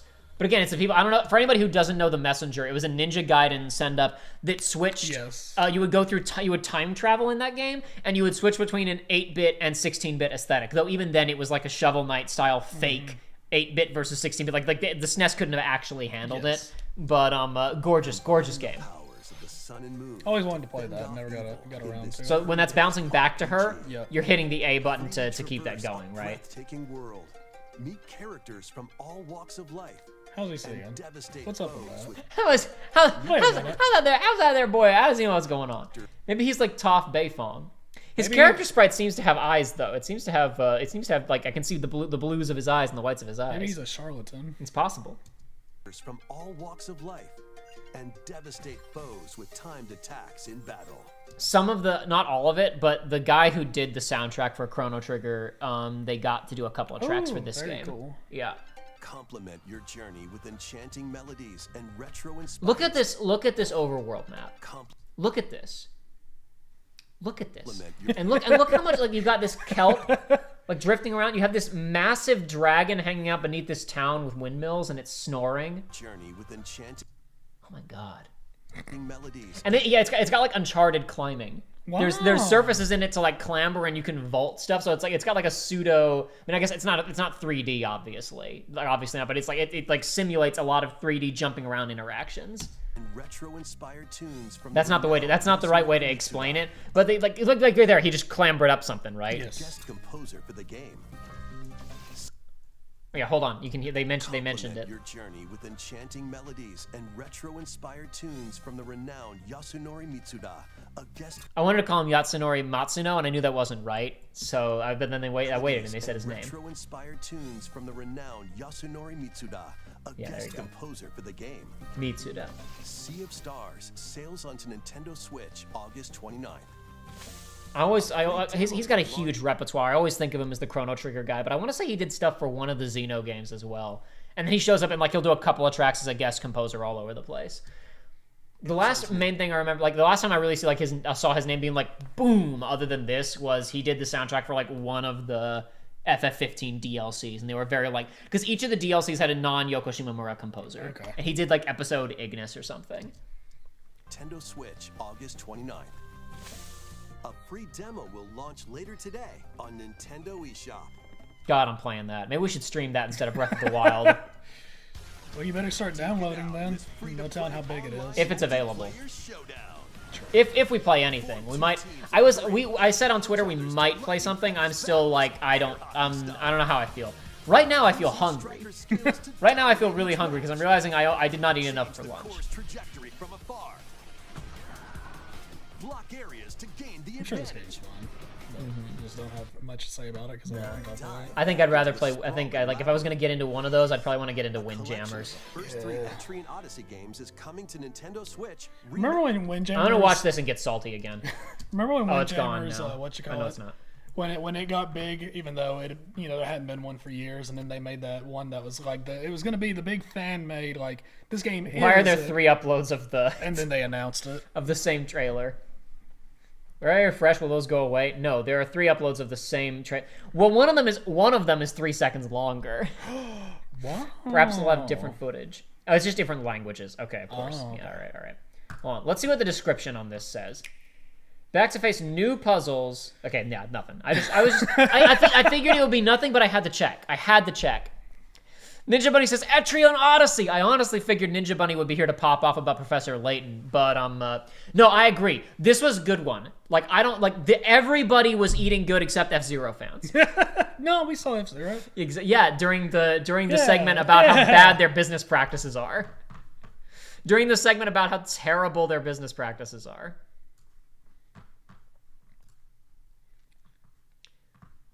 I'm really excited for that Analog Pocket that I ordered. Does anyone know do you know what the Analog Pocket is or not? Explain. Analog Pocket is so emulation's legal. Emulation is legal. ROMs, distribution of ROMs Correct. Has a shaky legality. Emulation is legal. Correct. The Analog Pocket is a handheld device which you can stick Game Boy Color, and Game Boy Advance games into, and they run with perfect emulation. Additionally, it's recently gotten some updates where you may or may not be able to drag ROMs for all of those systems, plus NES and SNES and maybe even Genesis on there, if you were so inclined to do so. Obviously, we can't do that because that's highly illegal. Unless, of course, you were to extract the files yourself and put them on there, because that's legal. Dumping a ROM off of a card that you own and uploading it onto that's perfectly legal. It's true.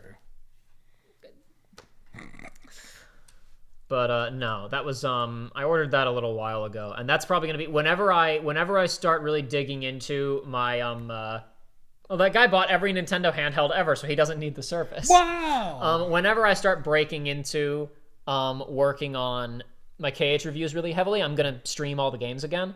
I'm gonna stream KH1 on PS2 since I never did that, and I'm probably gonna play Calm on Game Boy Advance. I won't have to emulate it because this thing comes with a dock and an HDMI out, and I could play it with like a freaking. I could take one of my GameCube USB GameCube controllers and plug it in and play it with that. And if you like playing it on a Game Boy player on the GameCube, except it would be in 1080p, it'll be awesome.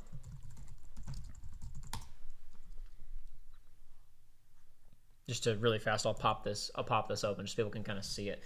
I'm very excited about this purchase, even though I won't receive it for a year, because I pre-ordered like the next batch of them.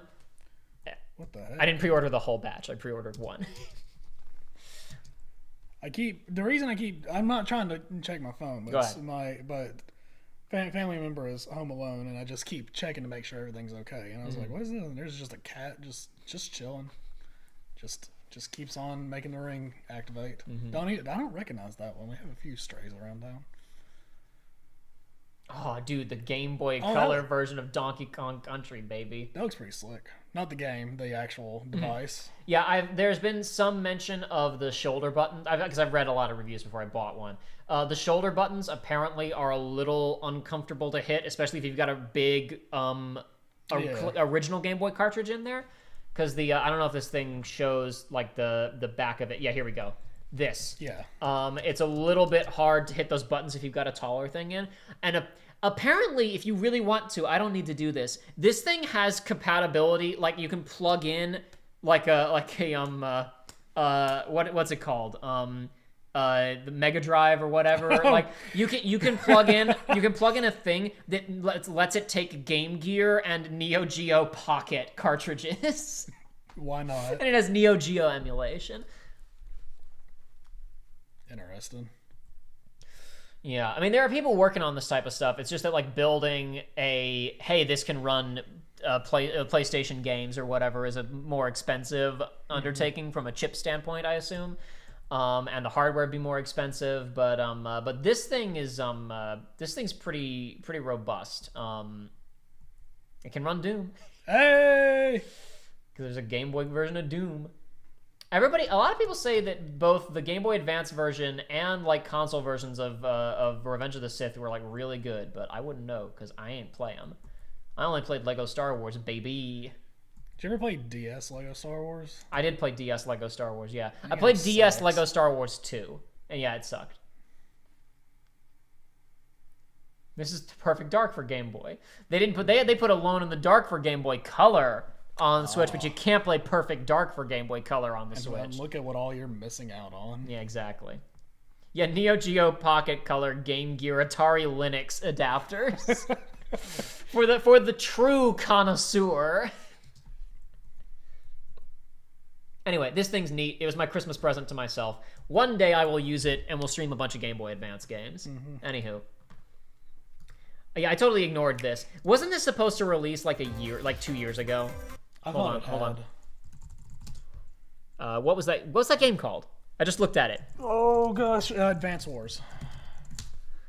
It's up there. I could have just looked, but I was trying to, exercise my brain, make sure it wasn't softening any more than it already has. When was that supposed to come out?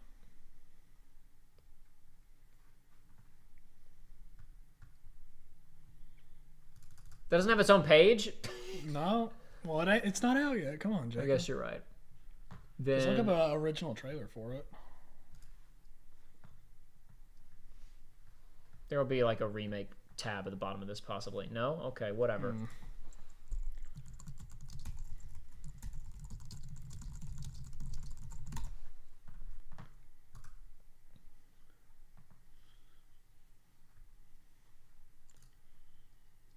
It was supposed to launch in December of 2021.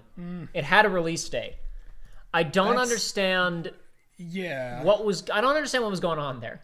I think they did say something about the war in Ukraine, but it was supposed to come out before the war in Ukraine started. If it was coming out December of 2021, so like maybe they delayed it after. But I still got delayed the first time. I don't know. Maybe it's been sitting around ready for like 6 months. And it's bizarre. Yeah, I don't know. I gotta say, I love the pixel artwork of the original game. So this is a little I never even played Advance Wars, but I just know what it looks like, and I like the look of it. I don't really love the Tonka Toy Soldier aesthetic of the new one. I like the actual character sprites and whatnot, if you can even call them that. But, sure, the 2D animation. Yeah, that looks good, but I'm in agreement with the weird, everything looks squishy, like you would poke it with your finger and they would leave an indentation for a few seconds. Yeah. Colorful turn-based tactical action. Flex your strategic muscles across a multitude of This trailer hasn't shown any gameplay, has it? And share them with friends. This trailer doesn't show any gameplay. I didn't even process that before. The trailer they showed today and announced the release date had no gameplay in it. Weird. Boot Camp comes to Nintendo Switch April 21st. Pre-orders begin I don't know. today. They didn't show any gameplay. I didn't even process that. That's truly bizarre. That's truly a little strange. Yeah, they didn't actually. A lot of those trailers, they didn't give their own isolate. Because they'll often do an upload of just that. They didn't upload a lot of those individually, but they gave that Layton teaser its own thing because they know Layton's a big deal. They know. No, I mean, truly, that was one of the best-selling games on the DS. Curious Village... Come on, Jacob.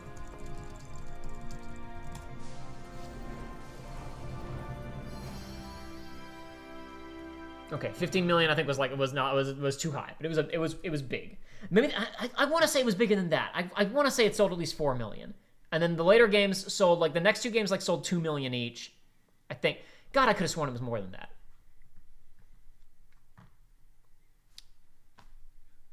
I really could have sworn it was more than that. I don't think I even knew the name of the things until I met you, or until you told me. Okay, yes, no, the series has shipped 17 million units worldwide. Okay.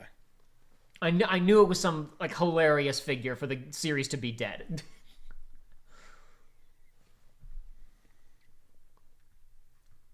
Well, no, I mean, did the last one have that thing where it's like the last game that came out really tanked? Yes, this had a Switch re-release, and I want to say it sold like barely 40,000 in its first week or something. Ooh, yeah, that's rough. If you can't sell 40,000 units with a brand name on Switch, you're in trouble. Now, as I understand it, part of the problem was that if you look up here at these first couple of games, right? Mm-hmm. Number one, they came out pretty quickly in Japan. These games were made fast, but like the localization rate was just funky, and they happened. Like, look at this, Unwound Future and Last Spectre international release. What's going on there? Like sorry, I'm not explaining this. I'm explaining this poorly. These came out too fast. The first couple sold really well, and they kind of oversaturated the market. They came out a little too fast. And people got burnt out on them. And what's really unfortunate is that this game was practically a remake of this game. Really? And by the time that this one, not really, but like the tone, the structure, like it just felt like, oh, okay, just more Professor Layton. And then this one completely reinvented itself and was awesome. But it was on the 3DS, and the 3DS never sold as well as the DS, and it was too late. How many did this sell? This one was funny because Joshua bought this game on iOS recently, and he said this one is like $6 more than the previous than Curious Village and Diabolical Box. And that's at least partially because this one is bigger than those two, but it's also because this is the best one and they clearly know it. Like if someone was a fan of the series and they were only going to go buy one of those iOS ports, they'd buy this one. Sarcastic One says the fact that Curious Village and Diabolical Box released the same year is kind of crazy. I was noticing that too, and it's like you just don't get that. That's exactly nuts. And it was a weird situation. But no, this was an interesting thing where like the whole thing was a like, hey, Brain Age and all this stuff, and like language teachers for the DS, like that stuff was all selling really well. Mm-hmm. So they were like, what if we made one of those games, but it also appealed to actual gamers, and it was a real video game. Game. I mean, this was a system mover for the DS. This was the featured IP of a lot of just DS hardware commercials back in the day. It was very successful, but it too much too fast in this time period. And a lot of people played these two and thought they were great, and then this one came out and they were like, whoa there, bucko, slow down. Simmer down. The people who did play it were like, this is the greatest game ever made. Oh my god. Why am I crying at this stupid puzzle game? And then this game was a little lame. Then these two were pretty good. I didn't beat this one. Joshua has a lot of problems with it. A lot of people like it. I still haven't gone back and beaten it. This game is probably my least favorite of the bunch. These two are really good. This one is playing an entirely different sport from the other two. And then this one's pretty good. What was that on the box? It's all 165 what? Go back up to which one? Here? Yeah. Puzzles. Over 165 bucks. Whoa! Yeah, every game touted that it had more puzzles than the last, pretty much. That is, I would not have that on the box. I read that and I'm like, that's lame. Nah, people want that. That's the content. That's what you're there for. That's the thing. That's what's so interesting about these is that these appealed to the actual legit for real casual market for Brain Age stuff, because this was right before iPads and iPhones were like a thing. There was a real market for this, and marketing it as like this is a this is a little brain teaser game, and then there's a there's story that I'm actual getting substance to suckered it. into, right? Came along with that. And these games had DLC, where like for like several months after they came out, you could download a new weekly puzzle. That's cool. Actually. Yeah. That's pretty And so you would log onto the internet and you would download a new puzzle that you could play and solve. I doubt you can still download them, which is unfortunate. So you better have gotten them while the getting was good. But that was a feature for these. Maybe as a for hero while. online. Maybe somebody. Yeah, maybe someone saved them later. Hey, I realize I'm scrolling past all these plot summaries. No one pause and read any of these plot summaries, by the way. And then there was an iOS and Android game that Joshua said was really good, but I never played. And there was a Phoenix Wright and Ace Attorney game, which was that I think also did really good. That was a 3DS game. And I think that was like, a lot of people considered that the last real one. I keep seeing, I guess because Monster Hunter Rise was re-released recently, I keep seeing a lot of people talking about how absolutely cursed the Monster Hunter Phoenix Wright crossovers are. They're the gear you get in Monster Hunter from those games is hilarious. Like, there's a lance that's just a big arm with a finger pointing. It's nuts. Canceled and deleted. Several Mogao games were available in Japan, including a crossover with what? Kaito Royale. Since become unavailable after the distribution services were closed. Another game initially, Layton 7 was announced and then went away.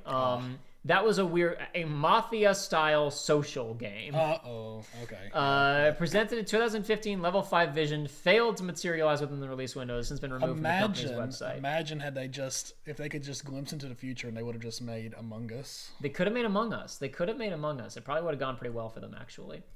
God, I love the art for this series. Look at that. Look at those character designs. Truly appreciate what's going on here, people. Not that.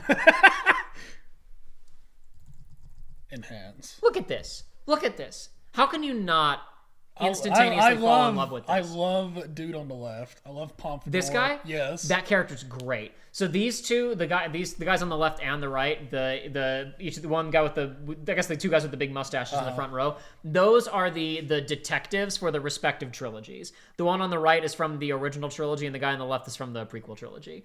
And they are both really good characters. The dude on the left is phenomenal. There is a no joke for real plot point in, I want to say, the movie. There's a movie that's set between the 5th and 6th games in the prequel trilogy. No, it's set between the 4th and 5th.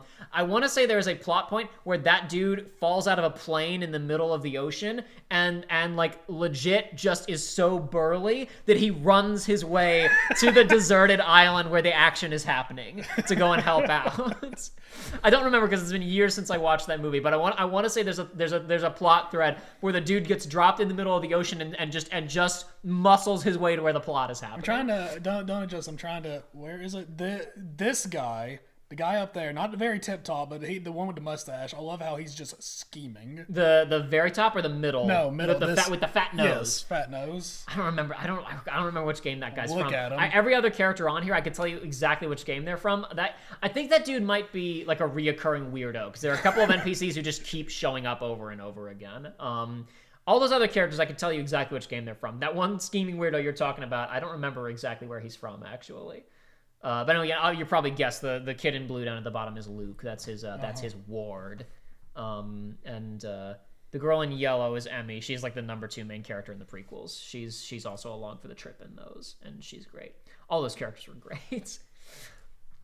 Launch trailer. So there's a store page, right? Oh boy. Drum roll, please. Everybody get your bets in. How much is it going to be, everybody? Place your bets, ladies and gentlemen. Oh. The drama! Oh. Hey! Acceptable! Woo! I'll Thank take you, it. Nintendo. That's good. Eligible for up to 200 coins. That's fine. You know what? That is a reasonable price point. Yes. I will accept that. That's fine. You know what this means, Joey? What? They're going to trickle these out. The next one's going to come out in 6 months, and the one after that is going to come out in 6 months. And then Prime 4 is going to release never. I set you up to think like a year later, but then I said never because it's not coming out because it's not real. It's not a real video game. Metroid Prime 4 will happen when the trilogy re-release on the next 2 consoles releases. Attaboy. Talon 4. Metroid has a lot of cool names. SR388. No, I've just been looking at this game over the last couple of weeks because, like I said, Penny's been playing it.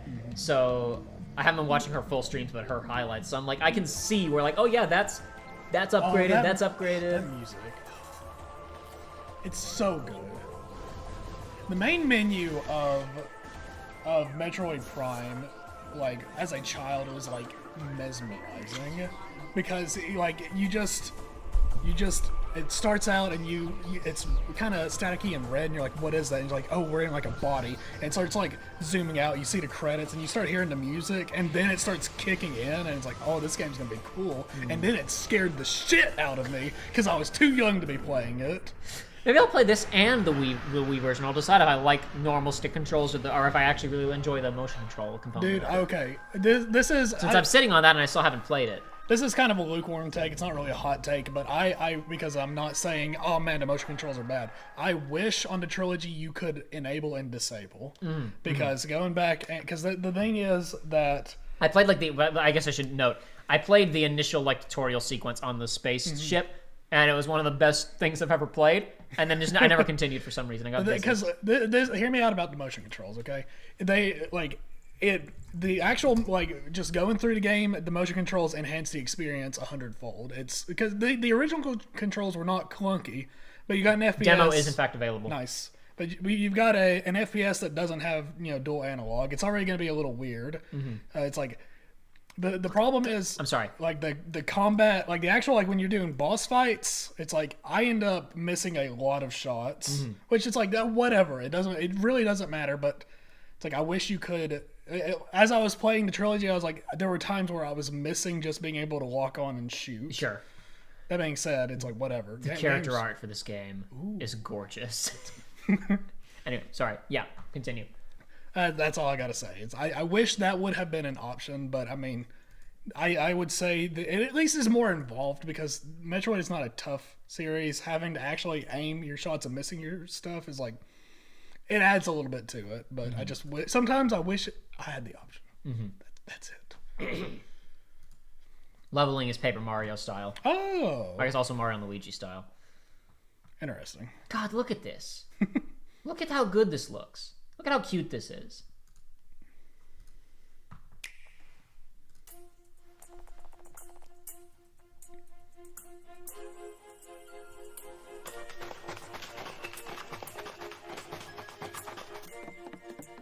I love those running animations.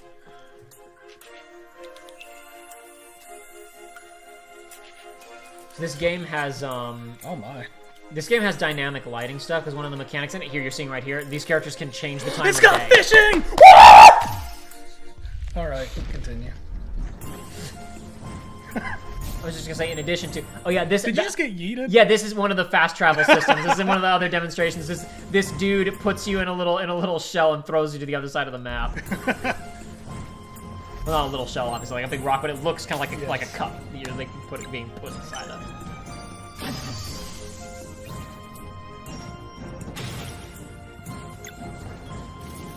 Yeah, I can see why you're looking for this game. I mean, I'm very much like, who knows? Like, well, any of these games live and die on their story, obviously. And so if the story and the characters aren't that interesting, then it's going to be a bit of a letdown. But, like, I mean, again, just looking at this, I'm like, yeah, I want to support this. I want to give this a shot. I have the Messenger on my Switch and haven't played it yet. It's also, that's probably, if I don't get around to playing it on my own sometime, that's probably going to wind up being a Patreon poll option.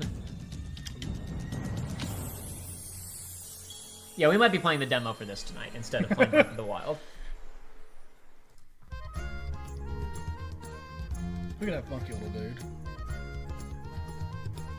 This game's got a lot of funky little dudes in it. In a good way. Mm-hmm. All right, nice. $40. That was acceptable. Thank you, Thank Nintendo. you. Thank you, Nintendo, for not just being the worst on that one. Coulda, this is just grinds my gears so much. I can't stand their entire mod. Like, I know people saw me freak out about that. I can't put up with it anymore. Silk Song is never coming out. No, it's coming out in the next 12 months from last summer because it was in that Microsoft thing, and they said next 12 months. And somebody asked, does that mean Silksong is coming out in the next 12 months? And they said yes. So it's definitely coming out before June. Right. It's definitely coming out before June. For real. Promise. No takes backsies this time, guys. No take backsies. Yeah, that game looks cool. I legit can't believe it's not $60.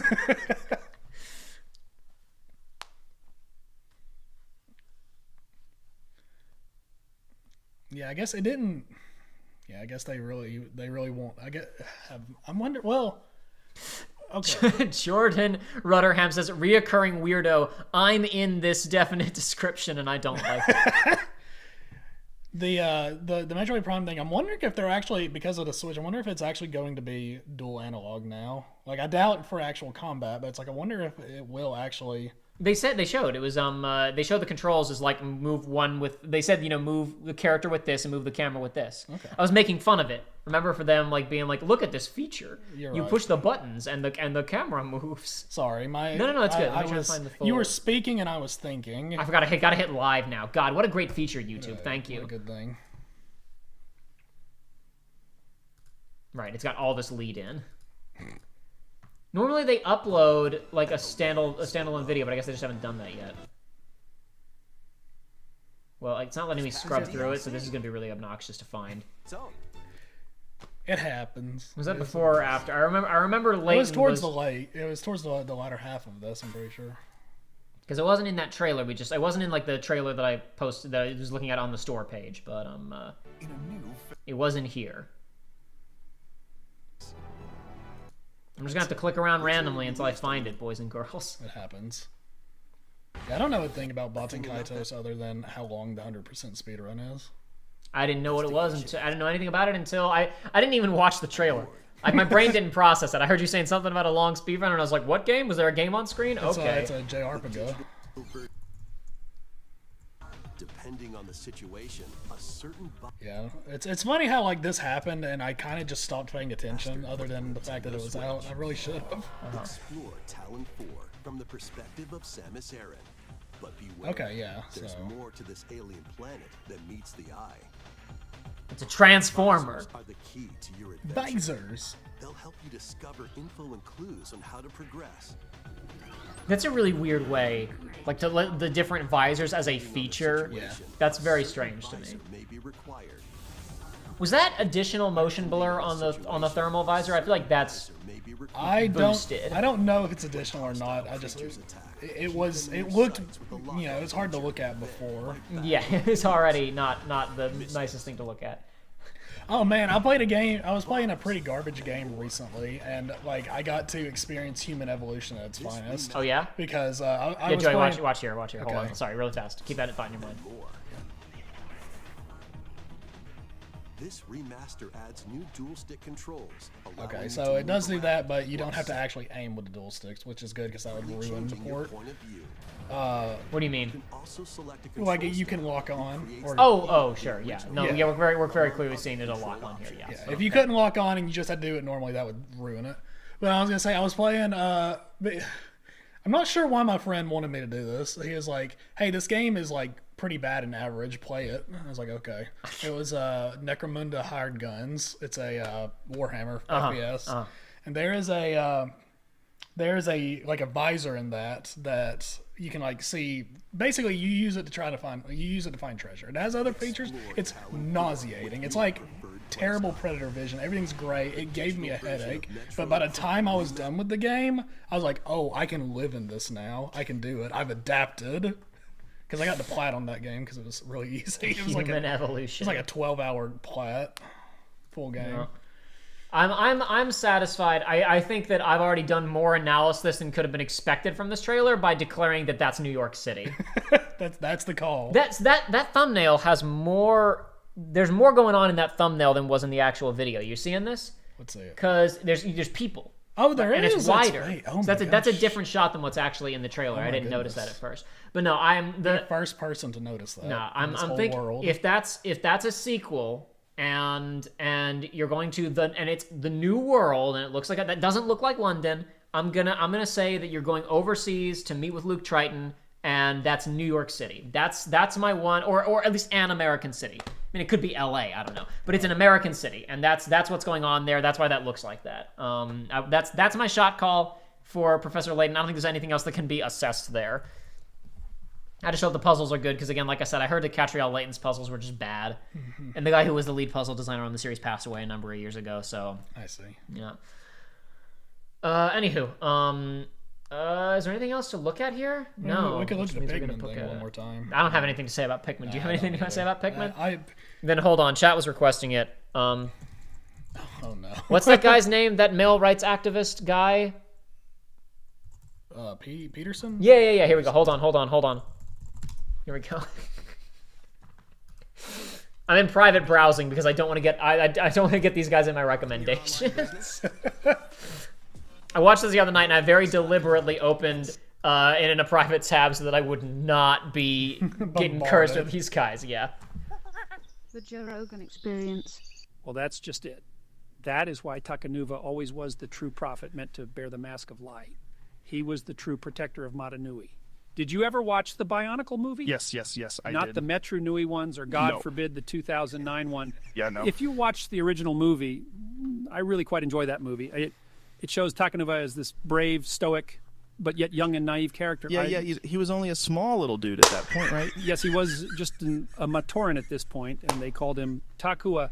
But Takua! Takua and Yala go on this quest, and they also ride on this really cool crab called Pyuku. And yes, I actually do have all these sets at home, if I may brag a little bit. Wow. Marvelous sets. You put them all together by yourself? Yes, I built them all by myself. I really should show you some time. Only took about a week or so to put them together. Which Bionicle do you like the most? I really still like the classics. Takanuva, Tahu. I don't know. Well, Axon. I really liked Axon. And Piraka. Remember Piraka? Yeah, vicious creatures, those Piraka. Yeah, but they were cool still. Like, remember the rap? Yes, I remember the rap. It's like they were possessed. Did you know that Makuta is just the Maori, the Maori word for postmodern neo-Marxism? I had no idea. Is that true? Jamie, pull that up. Is that true? For postmodern People just be going on Joe Rogan and saying anything. neo-Marxism. I had no idea. Is that true? Jamie, pull that up. Is that true? You bet your ass it is true.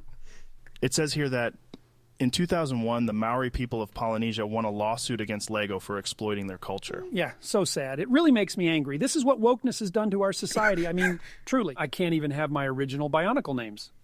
Yeah. Oh, and the Borak, those one were the shit. Pull the commercial up, Jamie. Borak Khan. Seek new reasons.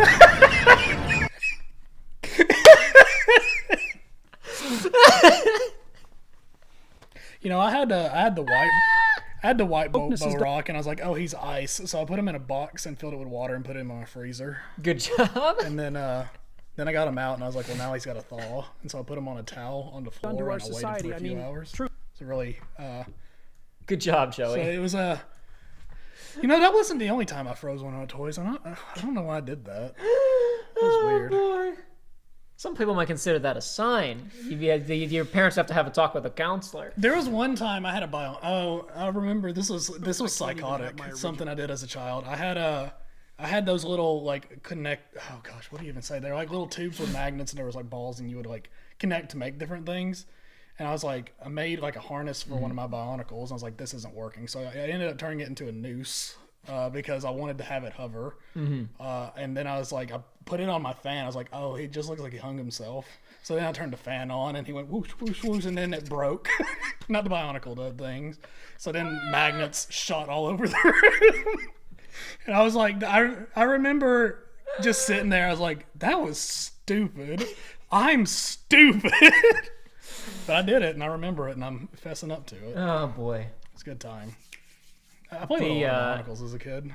Lots of stupid stuff happened. Oh god. So that Maori lawsuit thing did happen. Okay. They used they basically a lot of Matoran and Turaga or whatever. I think it was Turaga, like the name of the village elders. They had different names originally. They were just straight up names of Maori deities or spiritual leaders or something. Okay. And they were like, you can't do that. And They said they won a lawsuit. I don't remember if they actually won the lawsuit. I think they were being sued, and Nintendo just not Nintendo. Lego just agreed to change it. Okay. But like so, like for the first like 5 months of them being on the market, like some of the early marketing materials had different names. But it was changed really fast. Those are the valuable ones. Those are the real, true Bionicles. I love that. This is what wokeness has done to our society. We don't even have our original names anymore. Like it was like they were changed so fast. I mean, obviously, it wouldn't matter if they were changed 5 years later. It's just a great Jordan Peterson making fun of him. Neoliberal Marxism. Did you know the Makuta is the Maori word for neoliberal Marxism? Is that true? Jamie. Make Jamie pull that up. Is that true? Oh, boy. It's weird. Somebody just mentioned MGS2. I guess, I don't know if you mean like a Jordan Peterson thing of him talking about it or being woke or whatever. I was literally going to say, game that should have been in here should have been Metal Gear Solid Ghost Babel, which was a Metal Gear game on the Game Boy Color that a lot of people swear by. Really? Yeah, it came. So it was from that era of like, the big console game is coming out. We're gonna have a game with the same name on the Game Boy that maybe it just sucks. So basically, what it was just one of the MSX games. Like it had all the mechanics of Metal Gear 2 Solid Snake, which is just a really good, innovative game. With an original story. It wasn't just an adaptation of Solid. And a lot of people say that game is awesome. I've never played it. It wouldn't make me get this service because I could maybe find a ROM somehow, definitely by ripping my own copy of it that I have and putting it on my analog pocket. Let's see if it was the stream, because this thing really freaked out. Yeah, look at that. Yeah. Did you see it? Like the whole, not just the... Because obviously him flickering a bit as he's animating is just normal for an old Game Boy game. But the environment... Yeah, I saw that. That was like fuzzy. That looked like the footage being bit crushed and not like the actual game, but still, that was bizarre. Play an assortment of Game & Watch titles. God. Yeah. Woo! In the Dark, the new nightmare. I can't believe they put the Alone in the Dark Game Boy Color game on here. Metroid 2: Return of Samus. Over. Especially because Konami is actually like trying to re-release a bunch of their stuff right now. There's a Castlevania Dead Cells DLC in this same direct. There is, yeah. It's really despicable. Kirby's Dream Land. Float, inhale, and spit out enemies. I'm just... Kirby's debut title. I mean, I already freaked out earlier. You can back up the stream and watch me freak out about this. My feelings have not changed. You can use the Again, they could have announced GameCube and N64 games today, and I still would have said, "Cool, you should have done that 2 years ago." But then they didn't. Yeah, I'm saying I still would have been upset. Yeah. Some people may say that's unreasonable. I don't care. Pokemon. I really love that they used the old cover art, like the limited edition Pokemon card inside. Does it come with a PDF of a limited edition Pokemon card? Incredible. That's Magic the Gathering and on the many things that Hasbro and Wizards of the Coast are doing shitty right now. Did you see the whole thing where like they were like, oh, we released a pack of like classic cards, like reprints of stuff from the 90s, and it was like $2,000 a pack or something, and like they came with NFT versions or some shit. God. Like it was just very apparent. It was very apparent the same mentality that led to all that other Wizards of the Coast, all the D&D stuff of like this property is under monetized. Yes. I want that to come with an NFT of limited edition Pokemon cards. You get an NFT of Fat Pikachu. Kirby Tilt and Tumble. Is that going to use the gyro controls of the Switch? No. Because the way that worked originally... No, it has to. No. Because the way that worked was there was a gyro inside of the card. Yeah. So it's gonna have to incorporate gyro functionality of the Switch. You're going to fire that up and it's going to say L&R gyro. It's going to happen, dude. You're right. It's going to happen. And the control and all the layout stuff, even though it's like the N64 one, I don't know if you saw it, like the layout options for N64 were absolutely insane, unplayable nonsense, and you can't customize them without going into like system level and remapping all the buttons to compensate for its weirdo crap, right? Even though these are Game Boy games where you only have the D-pad and 2 buttons, they're somehow gonna mess it up. Somehow.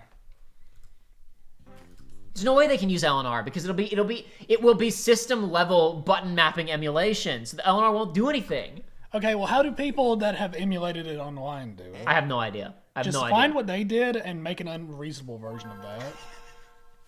Bring. That's still a good sound effect. It is. It is, and you press the buttons, and then the Game Boy title goes Advance away. games are being added to Nintendo Then you press it Switch again and they Online come Plus back. expansion pack. It's really good. Here are the games I learned you about can that, play and at then launch. only years later, I was like, oh, that's actually how you do like connection Super stuff. Mario I just thought it was a Advance fun 4, little thing you Super could do. Mario Brothers 3. Play 38 extra levels from the Nintendo e-reader accessory. That was I've never played. Is Mario? Wait, is Mario 3 not just available? I'm pretty sure you can get Mario 3 as part. No, that was one of the first things they added is on That's the what I NES was games. saying. I'm pretty sure. Because this is just the Game Boy version. Yeah, but it's enhanced. I mean, like the graphics are upgraded. There were some new features in it. Like that is a different version of the game. Okay, Nintendo. I'll give it to you that time. No, I mean That actually reminds me. I was literally earlier today thinking about Mario Brothers Deluxe. And that's not. They didn't announce that with this, which surprised me. Super Mario Brothers Deluxe is just a port of the original, an enhanced port of the original Super Mario Brothers that came with. It was very convenient for a 7 or 8 year old kid who did not know that much about video games to be able to actually experience a lot of Super Mario Brothers, which would have kicked my ass otherwise, because it has a stage select from minute 1. Like you can literally turn the game on and go play the last level if you want to. But mainly it was the original game. It added, even though it was still linear, just visually it added an overworld map kind of similar to a Mario 3. Okay. And it also added extra collectibles. Like there was an invisible block in every level that had a Yoshi egg inside of it. It added red coin challenges like you would see in later Mario games. A couple of other things, stuff like that. It would be the definitive version of the game if it weren't for the fact that as a Game Boy Color game, it's a locked 4:3 aspect ratio. So there's some points where it actually makes it hard to see, like especially like Hammer Bros and stuff like coming up. You can't plan appropriately. That's the main downside of it. I wonder if there's a mod to expand its aspect ratio. Somebody may have done that. If there's a mod to expand the aspect ratio of Deluxe, that's the best version of the game. Okay. Levels from the Nintendo e-reader accessory. Yeah, I don't remember that. Bunch of other weird features where like they just had like that game had a lot of the weird Game Boy peripherals that existed. That game had functionality for them. So like it had functionality with the Game Boy printer. This game, I've never played that game, but that game would drive me up the wall. I can already see, I can feel my bile boiling at that game because I would suck so bad at it. I'm getting a phone call. Oh my goodness. Let's see who it is. We just got a letter. We just got a letter. We just got a letter. Hey Josh, what's going on? Shrink to miniature size and dive into a big adventure. Local and online. Joshua had something he had to go do 10 minutes before the announcement of a Professor Layton game. It was a nothing teaser trailer though. We have 6. After this presentation, you can play these Game Boy titles with the Nintendo Switch Online membership. Or play both Game Boy and Game Boy Advance titles with the Nintendo Switch Online Plus expansion pack membership.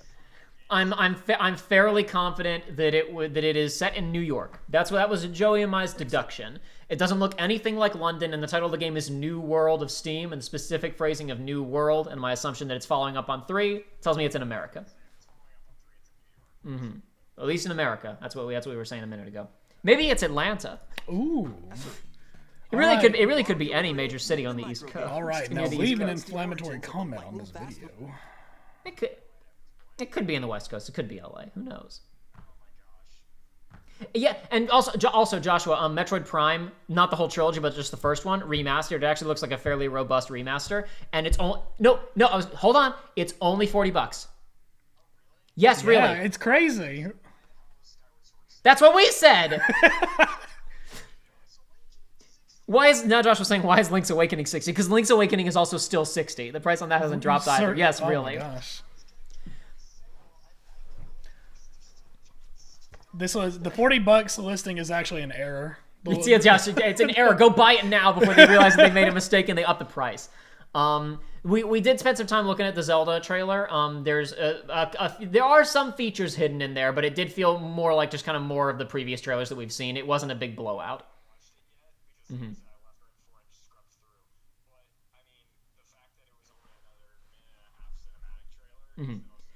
There was a lot of gameplay. There appears to be a Banjo-Kazooie nuts and bolts / Lego Racer vehicle construction mechanic.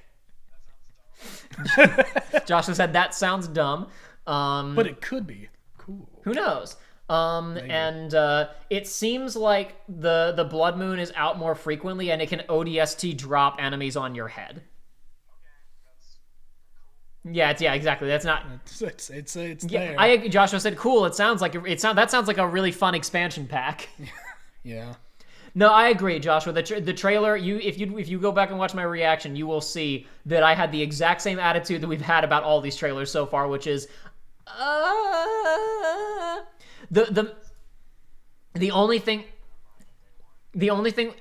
main thing we really got out of it was that we did see a shrine-esque puzzle element on one of the floating islands. So it seems like they will have shrine-esque puzzle. The islands will be shrine-esque situations.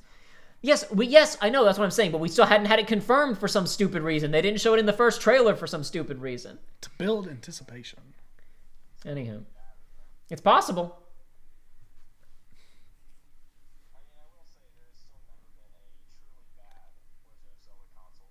I know. Tell them they showed an auto-aiming arrow so I won't miss. Joey says they haven't. There seems to be you can shoot a projectile from your bow and arrow that has a magnesis like homing attack ability, so Joey no longer has to aim. Yes, baby mode. Yes. Baby mode enchantment.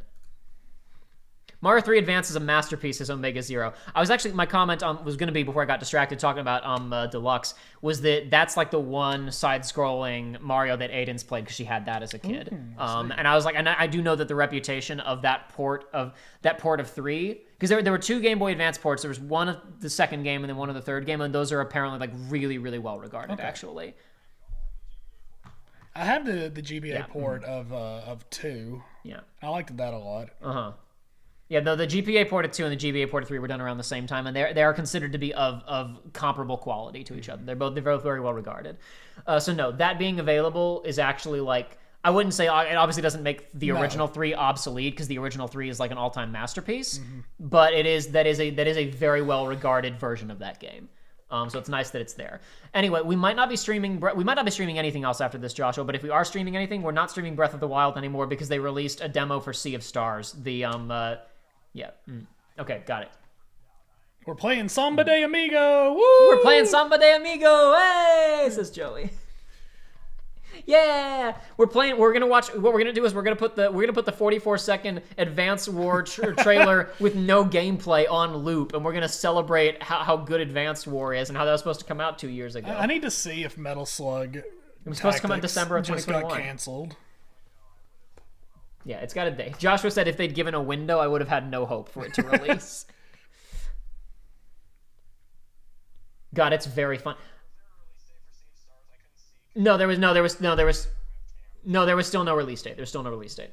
For Sea of Stars? No window this year. Sometime this year, no release date. No, we literally discussed if you got to beat the secret boss in the demo to get the release we date. did, but then when we rewatched it, I thought it announced a day. Do what, Joshua? No, Josh. That was a joke that Joey made. Okay. I don't know. I have no idea. I don't know.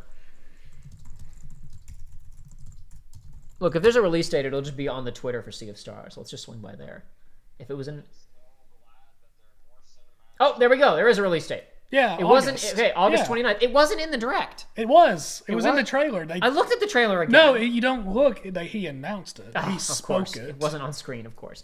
August 29th. Okay, never mind. There was a release date. Okay, there you go. All right.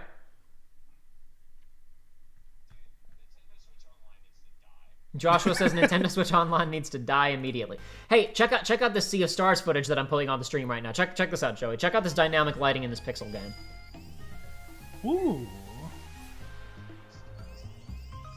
Joshua says no, it's HD 2D, you fool. Oh, that looks good. This looks better than I like the visuals in this a lot better than something like Octopath Traveler or Triangle Strategy.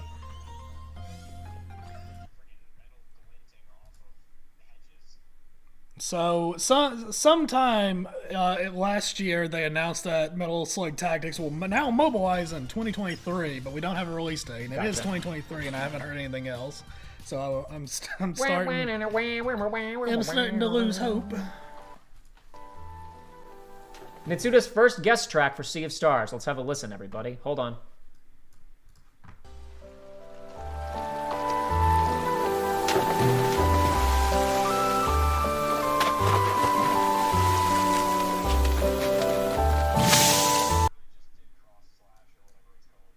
Yeah, look, dude, look at this. Look how they fall in the water and then they clamber out and then they hop across. It's so good. Yeah,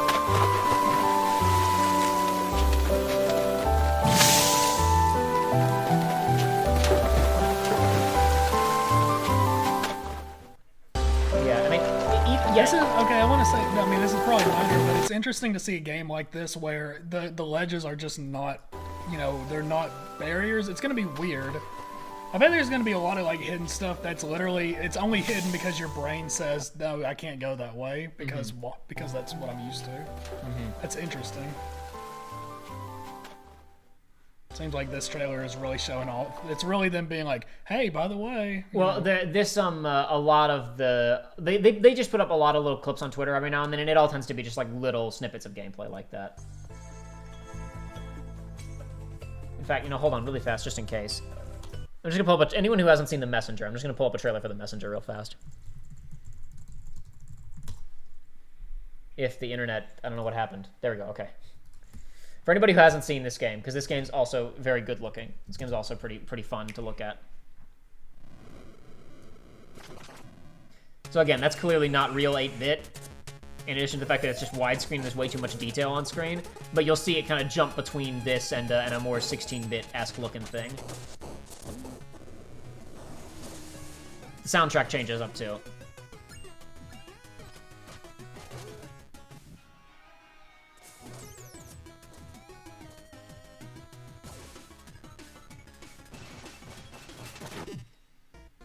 I saw an interview with the guys who made this, and they were talking about like the director of the original Ninja Gaiden played this at GDC or something, and was like blown away. Like, you know, like somebody cared enough about that thing I made 30 years ago to make this.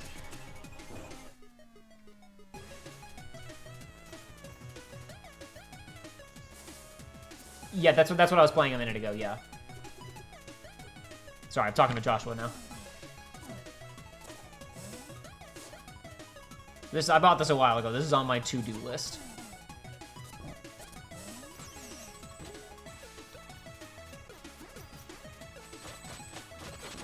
Yeah, this has been on my to-do list as well. I don't own it though.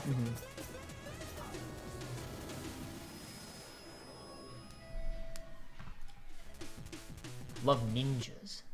Everybody in America loves ninjas, right? 30 effing years ago. Oh, dude, the Silk Song announcement trailer from 3 years ago. Wow! Wow! Oh, yeah. The DLC. Picnic Panic.